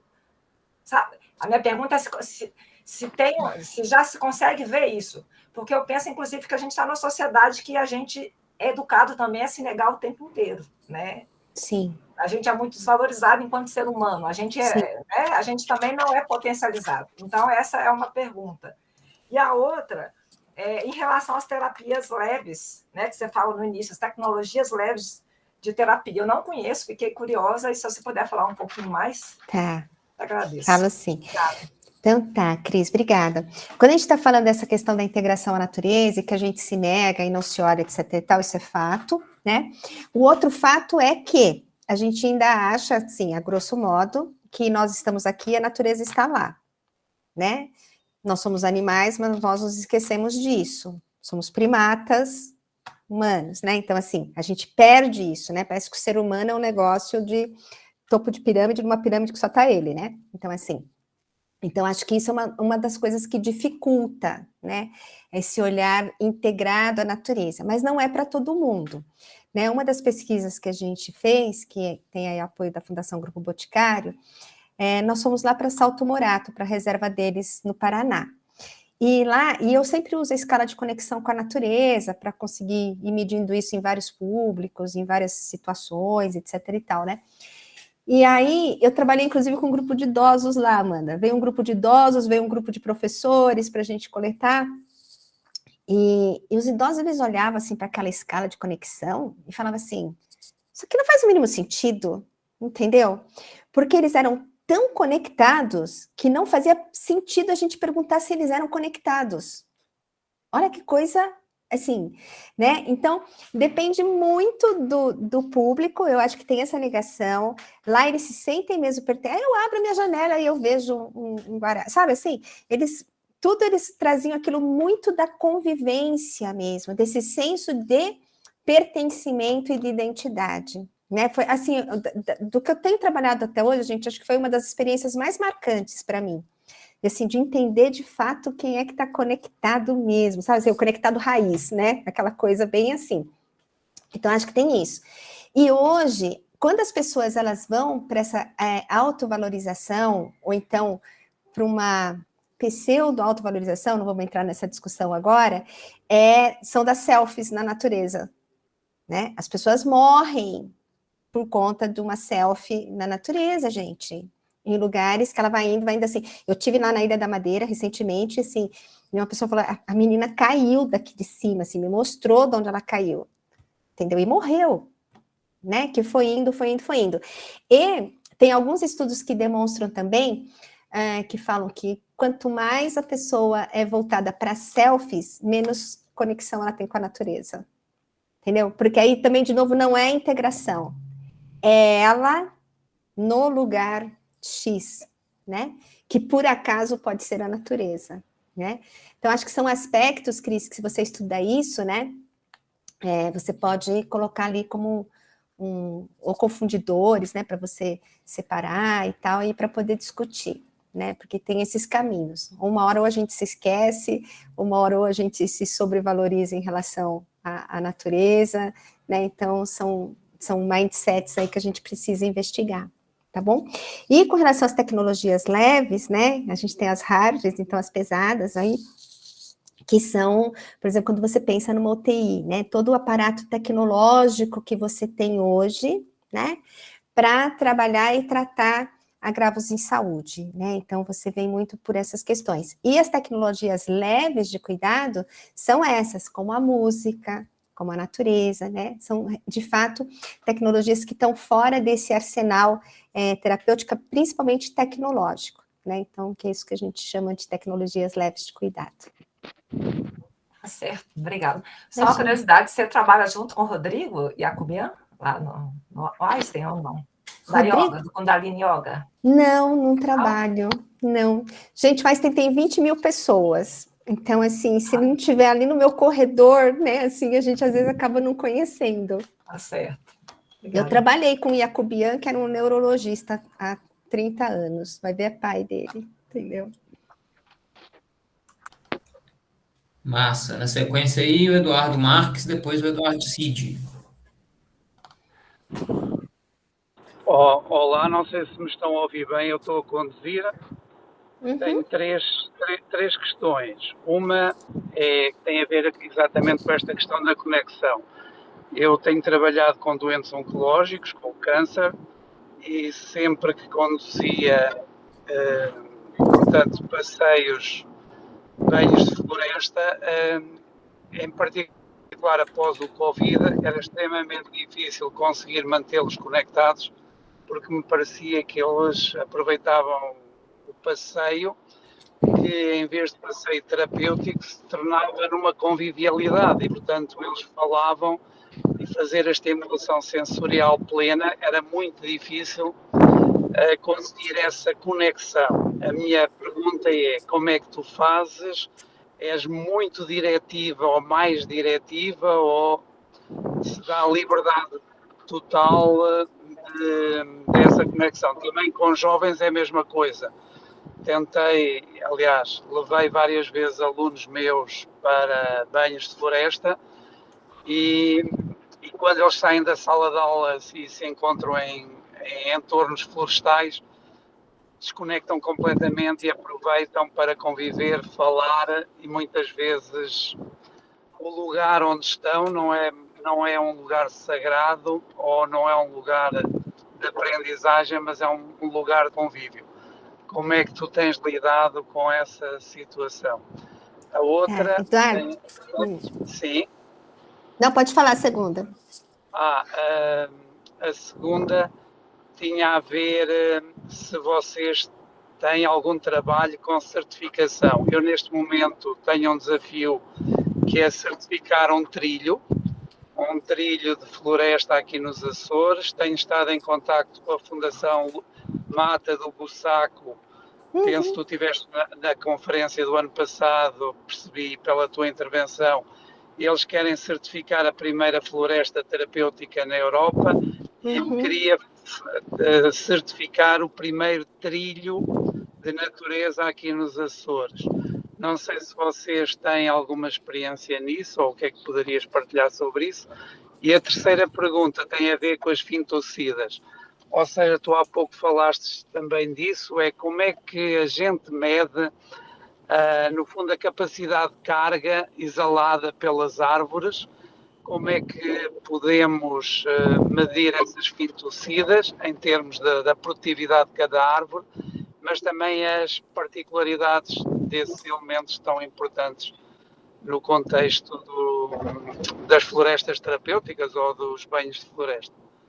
E era isso, essas três. Sei que é muito, mas dar-te também os parabéns pela tua apresentação e dizer que, oxalá que existam outros momentos onde a gente possa compartilhar e eventualmente trabalhar em áreas que tenhamos interesse. Obrigado. Obrigada, Eduardo, pelas perguntas. Eu não sei se você vai continuar com a gente, eu vou pedir só para responder tuas perguntas daqui um pouquinho, porque eu vou avançar nos slides que eu vou te mostrar nosso modelo e também vou falar um pouquinho da certificação. Então, se você ainda vai ficar com a gente, eu posso avançar e aí ficar alguma dúvida, a gente... Eu estou quase a chegar a casa e conecto-me com o computador e assim também vejo os slides. É mais 5 minutos. Então tá bom. Então tá bom. Então vamos responder o outro Eduardo, obrigado. aí você chega em casa. Tá, obrigado. Vai lá então, Eduardo Cid. Liz, parabéns aí pela palestra. Eu queria, assim, um assunto que eu tenho total desconhecimento são as escalas de conexão com a natureza. Eu queria saber, assim, que tipo de escala tem sido mais usada, onde eu encontro essas escalas, quais tipos de escala você tem utilizado. Tá. E dentro desse assunto ainda, eu acho que antes da conexão com a natureza, vem a percepção da natureza. Eu tenho dificuldade, assim, como eu vou medir o nível de conexão de uma pessoa com a natureza se eu não sei se ela está, de fato, conectada, se ela percebe a natureza. Então, eu tenho uma grande dúvida, assim, dentro de uma amostra de pessoas que eu não conheço, antes de medir essa escala de conexão com a natureza, eu não teria que fazer uma percepção anterior para ver se ela percebe a natureza? Um trabalho anterior a esse das escalas? Porque eu posso trabalhar com pessoas que simplesmente não percebem a natureza. Então, antes dessas escalas, viria um trabalho anterior, assim, de percepção, o que é natureza, o que compõe a natureza, aonde a gente está inserido nisso. Eu acho que sim, eu acho que sim. Então, assim, são coisas diferentes, né? Quando eu vou... Eu submeti um trabalho agora que eu quero trabalhar... Você sabe que eu gosto de fotografia, né? E existe uma metodologia chamada Photovoice, né? Onde eu vou levantar a percepção que as pessoas têm da natureza nos diversos biomas brasileiros, né? Vou trabalhar com todos os biomas brasileiros, e aí eu vou fazer isso por meio de uma análise da fotografia que elas geram e do discurso que essas fotografias vão trazer. Então, é um estudo qualitativo, porque a gente não tem nenhuma escala de percepção de natureza, né? Então, se eu quero saber como as pessoas percebem, eu vou ter que fazer uma análise de discurso, e esse conteúdo do discurso pode ser a fala, pode ser a foto, pode ser o material que eu elencar para isso, né? Mas a gente tem poucos estudos nessa linha. Da mesma forma, quando a gente fala muito de como os indígenas se relacionam com a natureza, né? Então, assim, às vezes eu acho até que a gente tem um pouco de uma visão romantizada também, né? De como que assim, porque a gente não investigou isso a fundo, de entender mesmo como que eles percebem, né? Que é isso que você está falando. Então, quando eu estou falando de percepção, eu estou falando essa questão de uma avaliação mais qualitativa. As escalas, a escala que eu mais uso é a escala de conexão com a natureza de Franz Myers, que é, acho que da década de 90 ou 2000, assim, não vou te lembrar a data agora, mas é uma das que a gente mais utiliza na literatura, né? Ela é uma escala de 14 itens, está validada aqui para o Brasil, deve estar validada também para Portugal, né? Em que ela traz esse nível de conexão, né? Quanto maior o número de itens, mais conectada essa pessoa é, ela não te dá um score específico. Existe uma outra escala de um pouco mais acho que são 21 itens, que é a escala de parentesco com a natureza, né? Então, assim, existem algumas escalas que tentam medir esse construto, vamos dizer assim. A ECN, né, é a que é mais utilizada. E nós acabamos de validar agora uma escala de empatia com animais, porque a gente entende que a empatia é uma das coisas que pode falar a favor da conexão também, né? No sentido de... Então, essa escala a gente acabou de validar, está submetida para publicar, mas eu posso compartilhar com vocês também. Então, essas são as escalas que a gente tem, Cid, assim, que eu tenho mais usado. E aí, algumas outras escalas que a gente acompanha algum desfecho clínico, né, para poder comparar. Diga. Obrigado, Liz. Eu não consegui tomar nota aqui. Depois você pode, por gentileza, colocar no chat aqui? Coloco sim. Aliás, o que eu não colocar no chat, depois vocês pegam o meu e-mail e podem me escrever que eu respondo todo mundo, tá? Às vezes eu demoro só um pouquinho, mas eu respondo, eu falo com todo mundo, tá bom? Posso voltar, Muito obrigado, então, aqui? Para a gente, né? Então, eu vou avançar aqui um pouquinho, mais uns 15 minutinhos, aí a gente fecha de novo com as perguntas, e aí eu acho que eu consigo responder a pergunta do Eduardo Marques também. Gente, então o E-Natureza, que era uma linha de pesquisa que a gente iniciou ali por 2015, na realidade, hoje ele tem vários pilares aí, né? Um que é da pesquisa, propriamente dita, né? Que é a coisa, de educação, de sensibilização e comunicação da sociedade, de boas práticas, né? Para intervenções baseadas na natureza e de políticas públicas. Pode passar, por gentileza? Esse é o nosso grupo, então, lá no CNPq, né? E hoje a gente tem aí, cada projeto que a gente cria agora, a gente põe um sobrenome nele, né? Então, é um tempo com E-Natureza Sênior, E-Natureza NK, de Natural Killer, E-Natureza 50+, E-Natureza Educação, E-Natureza Unidade Básica de Saúde, e assim vai, né? Então, cada projeto que a gente inaugura, a gente cria aí um sobrenome, para ficar fácil também para a gente acompanhar, e acho que isso também vai dando uma consistência aí para a produção, né, do grupo. Pode seguir. Esse é parte do meu time, né, então, assim, eu tenho o prazer de trabalhar com um grupo que é interdisciplinar, né, então, assim, eu tenho engenheiros florestais, médicos, enfermeiros, aqui uma cardiologista, deixa eu ver aqui, temos um fotógrafo da National Geographic, um engenheiro da Federal Tecnológica do Paraná, alunos de doutorado, gestores de área de conservação, ornitólogos, esse menino jovem que trabalha com políticas públicas, e assim vai. Né? Então, é um grupo bastante interdisciplinar e que ajuda a construir, né, essas ideias e como a gente avançar. Pode seguir. E alguém tinha colocado aí no chat alguma coisa de imagens desse que eu estava falando, mas esse foi o primeiro estudo que eu fiz, né, que foi uma validação de um banco de imagens para uso clínico no hospital, né, eu partindo das ideias lá que a gente podia observar e a contemplação poderia ser benéfica, eu queria trazer alguma coisa para dentro do hospital dessa beleza da natureza que a gente vê lá fora e que para quem quando está hospitalizado não pode, né? Às vezes, quando ele não está hospitalizado, ele também não vai, né? Mas, estando hospitalizado, então, ele tem um impeditivo mesmo de ir. E aí, a gente começou a tentar fazer algumas coisas na área de realidade virtual e mesmo das imagens. E eu queria um banco de imagens promotoras de bem-estar, né? A gente tem 4 bancos de imagens no mundo que são fechados para cientistas e a maior parte deles é para estudo de fobias, né? Quando se fala na natureza, então, a gente vai ter lá as aranhas, os ratos, as serpentes, né? Então, assim, tem bastante... E aí eu não tinha as imagens desta beleza cênica, e foi dessa forma que a gente montou e validamos aí esse banco de 400 imagens para uso clínico, né? Pode passar, por favor.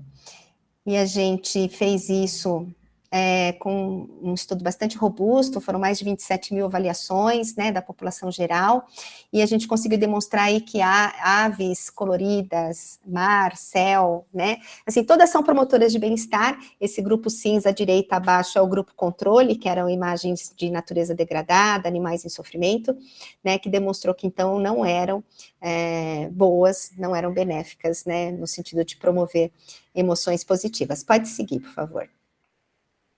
E aí, além do que a gente perguntava para as pessoas, né, que a gente avaliou ali valência, né, um estado de prazer e desprazer e estado de alerta, de muito relaxado a muito alerta, nós perguntávamos esta imagem em uma única palavra, o que ela te transmite, né, e aí nessas 27 mil avaliações, a gente conseguiu categorizar essas imagens todas em 4 grandes grupos, um grupo chamado beleza, né, quando as pessoas falavam, é belo, é lindo, é maravilhoso e tal, um de paz e tranquilidade, né, um de estados positivos, que a gente chamou de emotions up, que era alegria, leveza, né, e um outro que era miscelânea, curiosidade, desafio, né, outras coisas que essas imagens transmitiam para as pessoas. Pode seguir.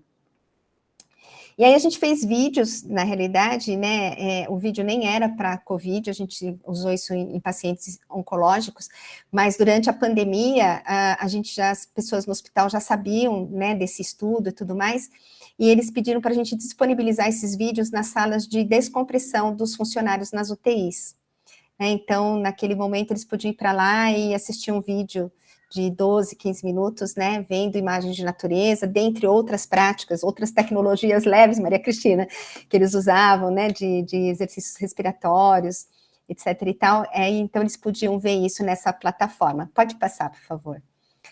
E aqui, esse estudo foi o que a gente fez com pacientes oncológicos, né, foram 173 pacientes, e era um ensaio clínico randomizado, em que os pacientes que foram submetidos, né, às imagens de natureza durante o tratamento quimioterápico, né, teve aí uma redução não só dos afetos negativos, né, então mostrando esse impacto na saúde mental, mas a pergunta que a gente queria mesmo também era saber se tinha algum impacto em sintoma clínico, e a gente observou que sim, e a dor foi um deles, né, a gente usou a escala de Edmonton para avaliar isso daqui, e usamos a escala que chama PANAS, que é de afetos positivos e negativos para os estados de ânimo. E a gente observou, então, que diminuiu fadiga, tristeza, ansiedade, não teve efeito em náusea, sonolência e sono. E quando a gente começou, a gente tinha uma hipótese que o vídeo de paz e tranquilidade ia ser o melhor, né, porque as pessoas estavam ansiosas, né, você vai entrar numa sessão de quimioterapia, sempre tem um grau de ansiedade ali envolvido. E não foi o vídeo de beleza que melhor teve performance, né, então, assim, aumenta não só a satisfação com a vida, como a gente já tinha visto naquele estudo, né, mas também, né, ajudou, inclusive, aí a melhorar a sintomatologia clínica. Pode seguir, por favor.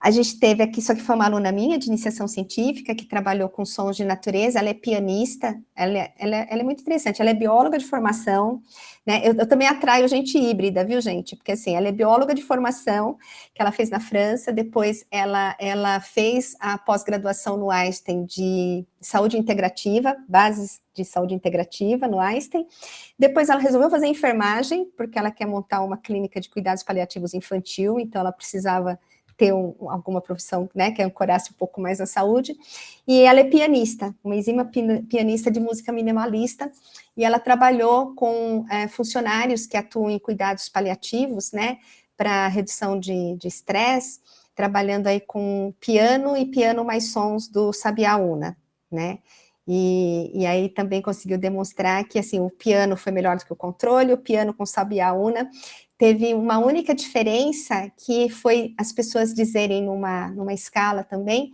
que eles se sentiram mais à vontade, né, falando então lá em favor da teoria da biofilia, né, de que nos sentimos à vontade em ambientes naturais, né, que sejam reproduzidos, né, e esse estudo ainda não está publicado, ela acabou de apresentar o trabalho dela. Pode seguir, por favor.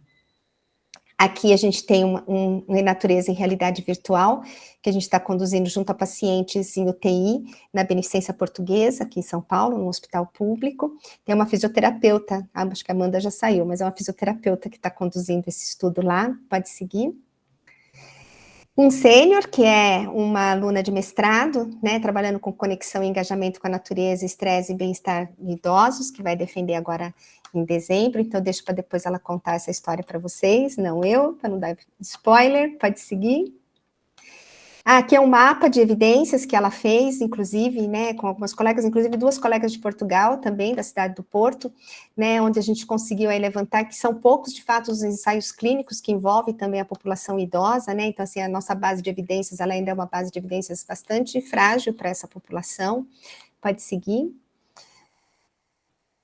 E aí o E-Natureza NK, que indo por conta dessa situação lá de se afeta ou não afeta o sistema imunológico, né, a gente está trabalhando com um pessoal ali em Mata Atlântica, versus um outro grupo que está vendo as imagens de natureza num ambiente fechado, e a gente está coletando sangue para fazer um perfil aí imunológico, né, acho que é um perfil imunológico bastante robusto, nós temos 2 imunologistas envolvidos nesse estudo lá do Einstein, então a gente está coletando aí pacientes 50 a mais, acho que nós temos 40 já incluídos, mas faltam uns 20 ainda para a gente terminar essa amostra. Pode seguir. O E-Natureza UBS é um estudo com apoio da WWF Brasil, né, onde a gente está aí fazendo os banhos de natureza com idosos, também de 2 unidades básicas ali na região sul de São Paulo, que são, para quem não sabe, o Einstein tem, além das unidades que são Einstein, né, nós temos funcionários, somos responsáveis pelos funcionários de 16 unidades básicas de saúde do SUS, né, então, assim, a unidade é numa parceria público-privada e os funcionários são todos nossos. Então, a gente tem uma enfermeira também conduzindo isso ali, fazendo para ver o que impacta em sofrimento psíquico, vitalidade. Por enquanto, ela está no estudo piloto, tem 20 pacientes, né, que foram incluídos, e a gente observou que eles melhoram, sim, vitalidade, melhoram o bem-estar, mas que com o sofrimento psíquico, a gente não viu ainda nenhum resultado aparente, né? Como ainda tem pouca gente na amostra, a gente não sabe se isso vai mudar. Pode seguir. Aqui é uma das imagens deles, lá no Parque dos Eucaliptos, aqui em São Paulo, com o pessoal aí da coisa. E aí, pode passar a próxima. Aí, quando esse slide eu sempre trago, né, porque assim, que a natureza faz bem para a gente não tem dúvida, né, mas nem sempre a gente faz bem para a natureza, né, que é isso que a gente estava comentando lá no início, né, nessa história de que o quanto que a gente não tem cuidado, talvez adequadamente, né, desta natureza. Pode seguir. E aí, baseado nisso, é que veio o nosso modelo, né, assim, eu acho que, além da gente ser uma equipe interdisciplinar, né, que já estava nas duas áreas, tanto na saúde quanto nas áreas naturais, quando a gente ganhou aí um grant da Fundação Grupo Boticário para tocar uma pesquisa, a gente chegou nesse lugar que o Eduardo estava falando, né, assim, como é que a gente faz esse protocolo, como que a gente maneja isso na prática, né? E aí, na realidade, a gente foi desenvolver um modelo teórico, né, para sustentar, então, a nossa intervenção, que chama Um Tempo com a Natureza. É uma brincadeira, né, com o nome do grupo de pesquisa, mas é a ideia de um tempo com a natureza, né? A gente não especifica aqui nada em minutos, mas de como que seria esse tempo com a natureza. E aí a gente estruturou este modelo, né, que ele é composto de 4 dimensões. Uma que tem a ver com a outra pergunta do Cid, que já começa com a experiência estética e emocional e tem a ver com a apreciação, né, da natureza ali e essa observação, né? E também com a experiência multissensorial integrada. Então, são os exercícios que a gente vai fazer, né, para olhar, para ver, para ouvir, para tocar as coisas da natureza, explorando ali os sentidos. E esses 2 componentes, eles são componentes afetivos, né?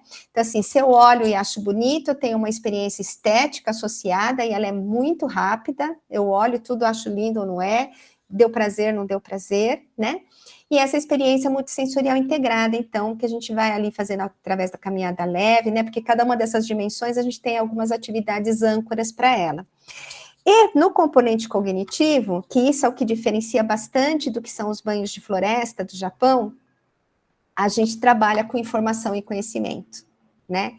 E essa é uma característica do nosso grupo, porque, assim, como a gente coloca ali no centro que a saúde e o bem-estar e a conservação da biodiversidade é uma via de mão dupla, né? A gente vai precisar trabalhar também nessas questões, porque senão, de novo, eu vou para a natureza porque eu tenho um espírito utilitário, porque ela me faz bem, entendeu? Eu vou lá, eu aproveito isso, né? Só que eu não devolvo isso para a natureza, né? E o nosso modelo, ele prevê a gente devolver. E para devolver, eu preciso de 2 coisas. Eu preciso de conhecimento, né? E que a gente, então, traz ali uma informação qualificada sobre os ambientes naturais onde a gente, né, realiza o protocolo de intervenção. E, na sequência, que é a 4ª dimensão, que é a comportamental, que é uma experiência de engajamento. Então, a gente traz ali coisas que são provocativas para as pessoas, ou que em outros autores eles trabalham como atividades que melhoram a conexão das pessoas, né? Então, seria como exercícios, né? Alguns desafios, que a gente chama de ecodesafios até, para que a pessoa possa se engajar, né?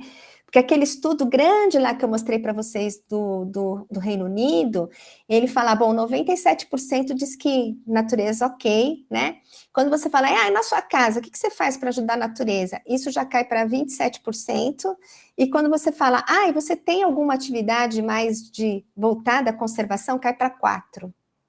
Entendeu? Então, assim, a gente precisa melhorar essa balança, né? E é nesse sentido que esse nosso modelo também emerge, né, para tentar configurar. E aí, no que o Eduardo estava perguntando, né, assim, onde também o pessoal perguntou, mas às vezes eu estou fazendo exercício sensorial, e a pessoa olha e fala assim, mas que pássaro é esse? Entendeu?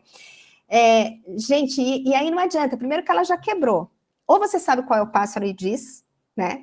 Ou você não sabe qual é o pássaro e diz, vamos ver como que a gente descobre que é esse pássaro, porque, assim, este foi o estalo de conexão dela, entendeu? Né? Ela te deu uma dica do que chamou a atenção dela para a natureza, né? E às vezes a gente está tão apegado numa técnica, né? Então, assim, agora vamos fazer... eu encaminho, sim, Cid, o nome da escala. A gente vai fazer uma atividade, né? Então, assim, é claro que você pode fazer o combinado, né? Assim, eu sempre falo para eles, olha, eu vou fazer... e o nosso é pesquisa, né? Assim, eu não faço essa intervenção como guia, né? Eu faço essa intervenção em pesquisa. Então, eu combino com eles, falo, ó, a gente vai sair, tem uma parte que eu vou mostrar para vocês aqui algumas coisas, a gente vai fazer uns exercícios sensoriais, né? Eu explico o que vai estar acontecendo no caminho, e depois, inclusive, eu tenho uma parte mais de interpretação ambiental, onde a gente tem aqui, né, o biólogo que sai, inclusive, comigo, e a gente vai trocando, e a gente usa, a observação de aves é uma técnica que a gente usa muito aqui no Brasil, né, assim, tô falando do Brasil por causa do Eduardo lá em Portugal, assim, a gente incorporou isso, e até porque eu tenho ornitólogo no meu grupo, então, na realidade, antes de eu começar a fazer tudo isso, gente, eu já era observadora de aves, né, então não tinha, e eu vejo quanto que as aves encantam, né, então não tinha por que a gente não colocar isso de uma forma mais contundente dentro do nosso modelo, né, e aí dessa forma, pode passar um pouquinho, deixa eu ver o que vem aqui na frente para eu te mostrar. Então, aqui está o Luciano, que é o nosso ornitólogo, né? Pode passar, ele tem uma palestra, viu? Vocês podem convidar ele para falar, que é Passarinhar vai mudar o mundo. Entendeu? Então, assim, a gente tem muito isso, né, das aves como uma ferramenta de conexão, né? E assim, elas são lindas, e aí o coisa de imagens da natureza demonstrou que aves coloridas, inclusive, tá lá top, entendeu?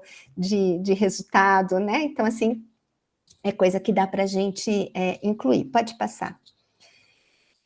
E aí, a gente termina aqui meio que falando a frase, né, do ativista, né, que a gente só vai preservar aquilo que amamos, a gente só vai amar aquilo que a gente entende, a gente só vai entender aquilo que nos é ensinado, né? Então, eu acho que tem aquele estudo que fala do Pokémon, né, gente? Pode passar, acho que eu trouxe ele aqui. Ah, não trouxe. Mas tem um estudo que fala do Pokémon, gente, que as crianças aprenderam 157 espécies de bichinho do Pokémon, entendeu? E você pergunta quais são os bichos brasileiros para as crianças, elas não sabem, elas vão falar a girafa, o elefante, né? Elas vão falar os bichos que elas viram, entendeu? Então, assim, as crianças nossas desconhecem os nossos, né, animais. E aí tem até um outro ativista também que ele fala assim, qual é a criança que vai se preocupar em salvar o condor se ela não conhece nem a curruíra? Sabe? Então, assim, se ela não conhece a ave que ela tem no quintal dela, né? Então, a gente precisa trabalhar também com essa questão do conhecimento. Pode passar o próximo? E aí, nosso objetivo, né, é realçar essa preocupação com uma ligação indissociável mesmo, entre a saúde, o bem-estar e a conservação, né? Esse é o modelo que a gente propõe, que eu espero que vocês possam usar, que vocês possam criticar, tal, porque, assim, é o nosso primeiro modelo, né, a partir de tentar entender o que a gente estava fazendo, né, essa é a grande verdade. E a gente acha que isso pode ser, né, incluído em qualquer intervenção baseada na natureza, né, assim como uma estrutura. Pode passar. Deixa eu ver, nós temos mais 7 minutos só. Bom, pode passar, aqui são só imagens das intervenções, pode ir. Pode seguir, pode ir passando só para vocês verem as unidades naturais, onde a gente coletou 480 participantes, né, vendo essas questões da conexão, as questões do bem-estar pela Organização Mundial da Saúde, a escalinha, e aqui a gente tem um Tempo com a Natureza, que é o nosso Instagram, que vocês podem seguir, é uma enfermeira quem faz, a Letícia, hoje que eu estou dando aula aqui, com certeza ela vai monitorar se ela ganhou mais alguns seguidores, né, é uma jovem enfermeira. Tem aí também o nosso canal no YouTube com algumas lives, que a gente trata aí de alguns temas ligados a essa área, e um site que está em português e inglês, né, onde a gente traz aí um pouco de evidências científicas, algumas dicas, algumas coisas. Pode passar. Nós temos, pode passar? Pode ir, pode ir. Pode seguir. Mais um. Aí, nós temos esses materiais educativos, que é o que a gente trabalha nas trilhas, a gente manda para os participantes, a gente manda um guia de ecodesafios, né, para eles, para ver se a gente consegue melhorar o engajamento.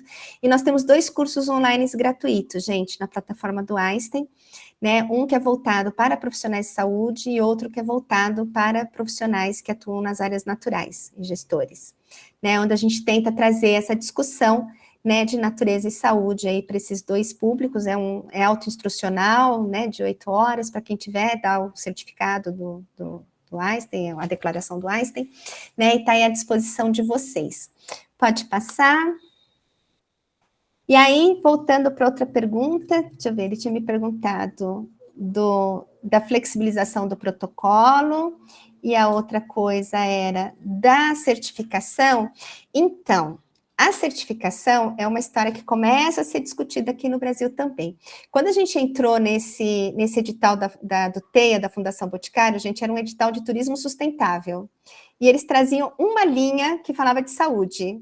E a gente, muito provocado por isso, fomos lá e apresentamos um projeto de saúde. E aí teve aqueles projetos longos, que você tem que fazer um pitch, não sei o quê, tem mentoria, parará, parará. E aí os mentores falam assim, mas qual é o produto que você vai apresentar? Gente, produto de pesquisador, né? Qual é? Paper, né? Assim, a gente não consegue pensar em outro produto, né? Então, assim, conhecimento científico é um produto e tal. Não, tem que ter mais alguma coisa. E aí eu chamei o pessoal do escritório de excelência do Einstein, que é um escritório que trabalha só com... um escritório que trabalha só com certificações de qualidade, né? E aí, eu conversei, assim, pré-pitch até para fazer para a fundação, eu conversei com a diretora, eu falei, será que dava para a gente fazer um manual de qualidade e segurança de intervenções baseadas na natureza, etc. e tal? Eles toparam a história, né? E nós estamos desenvolvendo, então, esse manual de turismo de saúde e bem-estar com a natureza, né? Onde a gente traz aqui padrões, né? Então, estamos desenvolvendo padrões para que possa avaliar a qualidade e segurança, né, das unidades naturais que queiram desenvolver aí intervenções baseadas na natureza, voltadas para a saúde. Tá? Embora que ele chame de turismo, né, assim, tem a palavra turismo, mas assim, é um turismo de saúde, entendeu? Né? Então, a gente precisa entender também, né, qual vai ser esse escopo, e aí são questões que, então, a gente pensa que pode qualificar uma área natural para garantir qualidade e segurança em saúde, né, quando você está desenvolvendo aí uma intervenção baseada na natureza, tá bom, Eduardo? Depois você pode me escrever, a gente pode conversar com mais calma sobre isso. E quando eu estive lá no Bussaco, eu também fiquei bastante interessada, porque alguém tinha apresentado alguma coisa de certificação, mas eu não consegui depois ver que tipo de padrões, né, vocês estavam trabalhando, etc. e tal. Então, acho que a gente pode, né, ver, assim, até porque o Brasil tem muitas particularidades, né, gente, inclusive de segurança. Segurança mesmo, que eu digo, para áreas naturais, né? Que é coisas que, às vezes, na Europa, às vezes eles estão falando, eu falo, peraí, não, mas aqui no Brasil eu não posso fazer isso, né? Então, eu acho que tem essas características aqui brasileiras que a gente está tentando incluir nesse manual, que vai ficar pronto até dezembro. E com relação à sua terceira pergunta, que era dos fitocidas, né, a gente está fazendo uma parceria com o Instituto de Pesquisas Tecnológicas de São Paulo, o IPT, né, que trabalha com questão florestal, e especificamente a divisão de madeiras, e eles estão com outro professor construindo um nariz eletrônico. E aí, esse nariz eletrônico é que a gente vai começar a medir. Então, ainda não tenho, né, até porque não é a minha área específica, isso está envolvendo com esse... fecha aqui, meu filho. Então, com outros profissionais, né, que entendem desse riscado, que não sou eu não, tá bom? Mas fica atento aí, que eu sei que esse é um projeto que vai estar caminhando, e depois eu tenho uma reunião com eles a semana que vem, para falar conhecer o que eles estão planejando desse nariz eletrônico, para poder medir esses fitocidas, tá? Que eu acho que também ninguém sabe nada muito sobre isso, né? Assim, no sentido creio que fitocidas no sentido amplo, né, de como que isso se dá entre as árvores e que são os seus repelentes, etc. e tal, mas não isso voltado para a saúde, a não ser o que é feito em óleos essenciais, né? assim, aromoterapia e tal, e que eu não acho que é muito o caso, né? Assim, a gente está querendo ver isso em campo, né? E aí, para poder estudar essas coisas de carga que você está falando e tudo mais, tá bom? Bom, gente, acho que era isso. Terminou? Só passar aí. Ah, a gente tem um programa de cientistas do amanhã, que é com os meninos da comunidade Paraisópolis, que a gente criou aí os embaixadores do E-Natureza. É um programa que eles ficam 4 meses com a gente no Einstein, passando por vários pesquisadores, e aí eu faço 2 aulas com eles, e depois nós criamos esse programa que é para eles levarem para a comunidade. Então, eles mudaram o Instagram deles, são embaixadores da natureza, e aí eles postam, e aí eles, né, tem que levar isso para as escolas onde eles estão, né, então aqui, pode passando. Isso, nós estamos na 2ª edição desse programa agora. Mas nós temos eu tenho até um vídeo muito emocionado de uma das meninas que fez com a gente, que ela falou, agora eu já sei que eu vou querer ser bióloga mesmo, entendeu? E eles foram para campo com a gente coletar dados, então a gente acaba envolvendo eles nas atividades de pesquisa. Pode seguir, aí são eles no Parque Burle Marx, vendo os passarinhos e fazendo lá. Nós vamos ter, anotem na agenda, 23 e 24 de agosto, o 2º Simpósio Internacional de Natureza e Saúde do Einstein, tá? Vai ser aqui em São Paulo. Eu não sei ainda se vai ser híbrido, mas presencial com certeza. E aí vai ser muito legal também a gente poder, né, quero conversar depois com vocês num outro momento, para ver o que pode trazer, porque eu quero trazer experiências nacionais, né, então, assim, conhecer o que as pessoas estão fazendo, né, o primeiro simpósio foi um simpósio mais para a gente discutir essas questões teóricas todas, né, esses princípios todos, falar das evidências, mas agora a gente está avançando já para um segundo momento, que é de como que a gente vai ancorar isso no nosso país, né, então acho que trazer essas experiências vai ser muito rico, tá bom? Vai ser 23 e 24 de agosto, pode passar... Pode seguir, são os eventos. Tem o Science Arena, que é uma plataforma para pesquisadores, feita por pesquisadores, que foi lançada aí questão de 2 meses pelo Einstein também.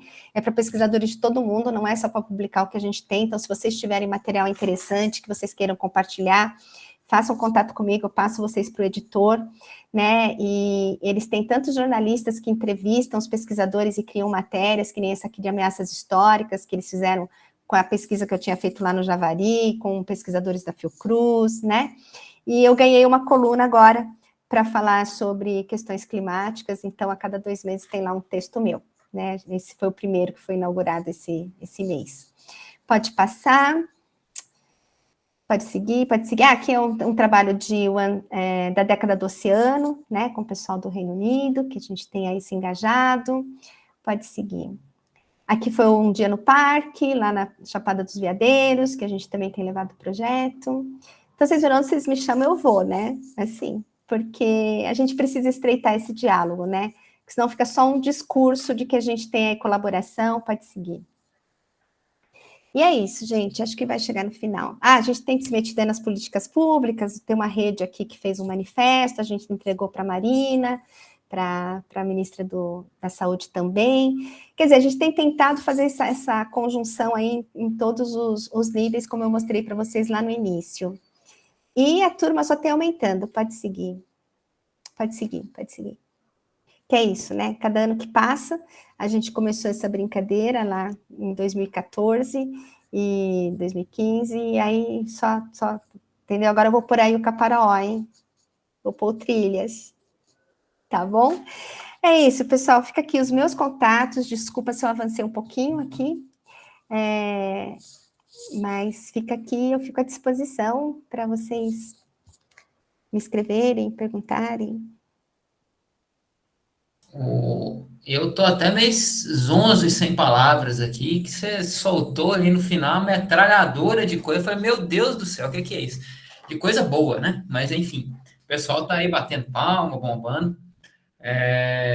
A Amanda teve que sair, infelizmente, né, Liz? Mas agradecer ela aí por esse contato que realmente, né, já em 2 horas já trouxe muitas coisas legais aí, para todos nós, tenho certeza. Falo em nome do Grupo Caparaó também. eu depois vou ter que pedir para você para mandar para a gente até esses slides aí, porque a gente tem tanta coisa ali para a gente garimpar, né, e tal, para a gente poder, mesmo com a gravação, né, poder ir garimpando essas tantas referências que você colocou. Muito legal, né? A Cris está ali toda feliz que amanhã ela vai levar a turma dela de graduação para o Limoeiro, não é isso, Cris? Então, ó, se você quiser, baixa lá no Limoeiro que você vai encontrar a Cris lá. Acho que você conseguiu contemplar todos, mas a gente já está no horário, né? Já são 4h04, né? Para a gente tentar manter aí Claro. o horário, né? Quem quiser, você já colocou todos os contatos, né? Seus aí. Então, quem quiser continuar esse diálogo, pode continuar aí com você por esses meios que você colocou. A Carol, no meio das 1000 coisas que ela está fazendo, e o Sérgio aí estão colocando aí os canais do Caparaó, né? Tá. Como eu disse, esse é o primeiro. Você inaugurou esse semestre com chave de ouro, viu, Liz? A gente ainda vai ter um sobre trekking em Minas Gerais, né? Que vai ser no mês que vem. E um sobre as relações do ser humano com a conservação e preservação ambiental no fim de novembro. Então, fica aí o convite para os interessados, né? E te agradecer, assim, sem palavras, Liz. Sensacional, o pessoal aí está elogiando muito. Realmente foi muito, muito bonito de ver que, para além de tudo que vocês publicam, que vocês pesquisam, tem também intervenções voltadas diretamente para as pessoas, né? Uma coisa não pode estar dissociada com a outra, né? Conhecimento e intervenção tem que estar sempre juntos, né? E você mostrou que dá para fazer isso de milhares de formas diferentes. Sensacional. Quiser despedir do pessoal aí?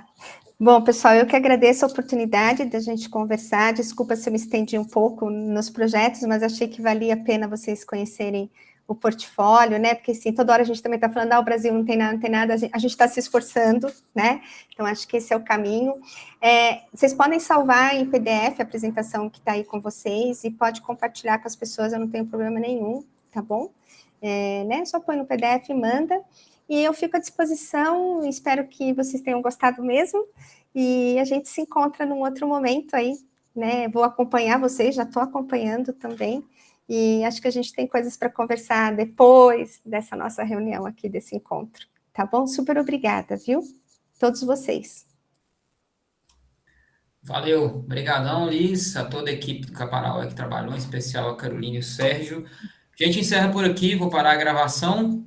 E é isso aí, até o próximo Trilhas no mês que vem. Acompanha a gente aí para saber mais.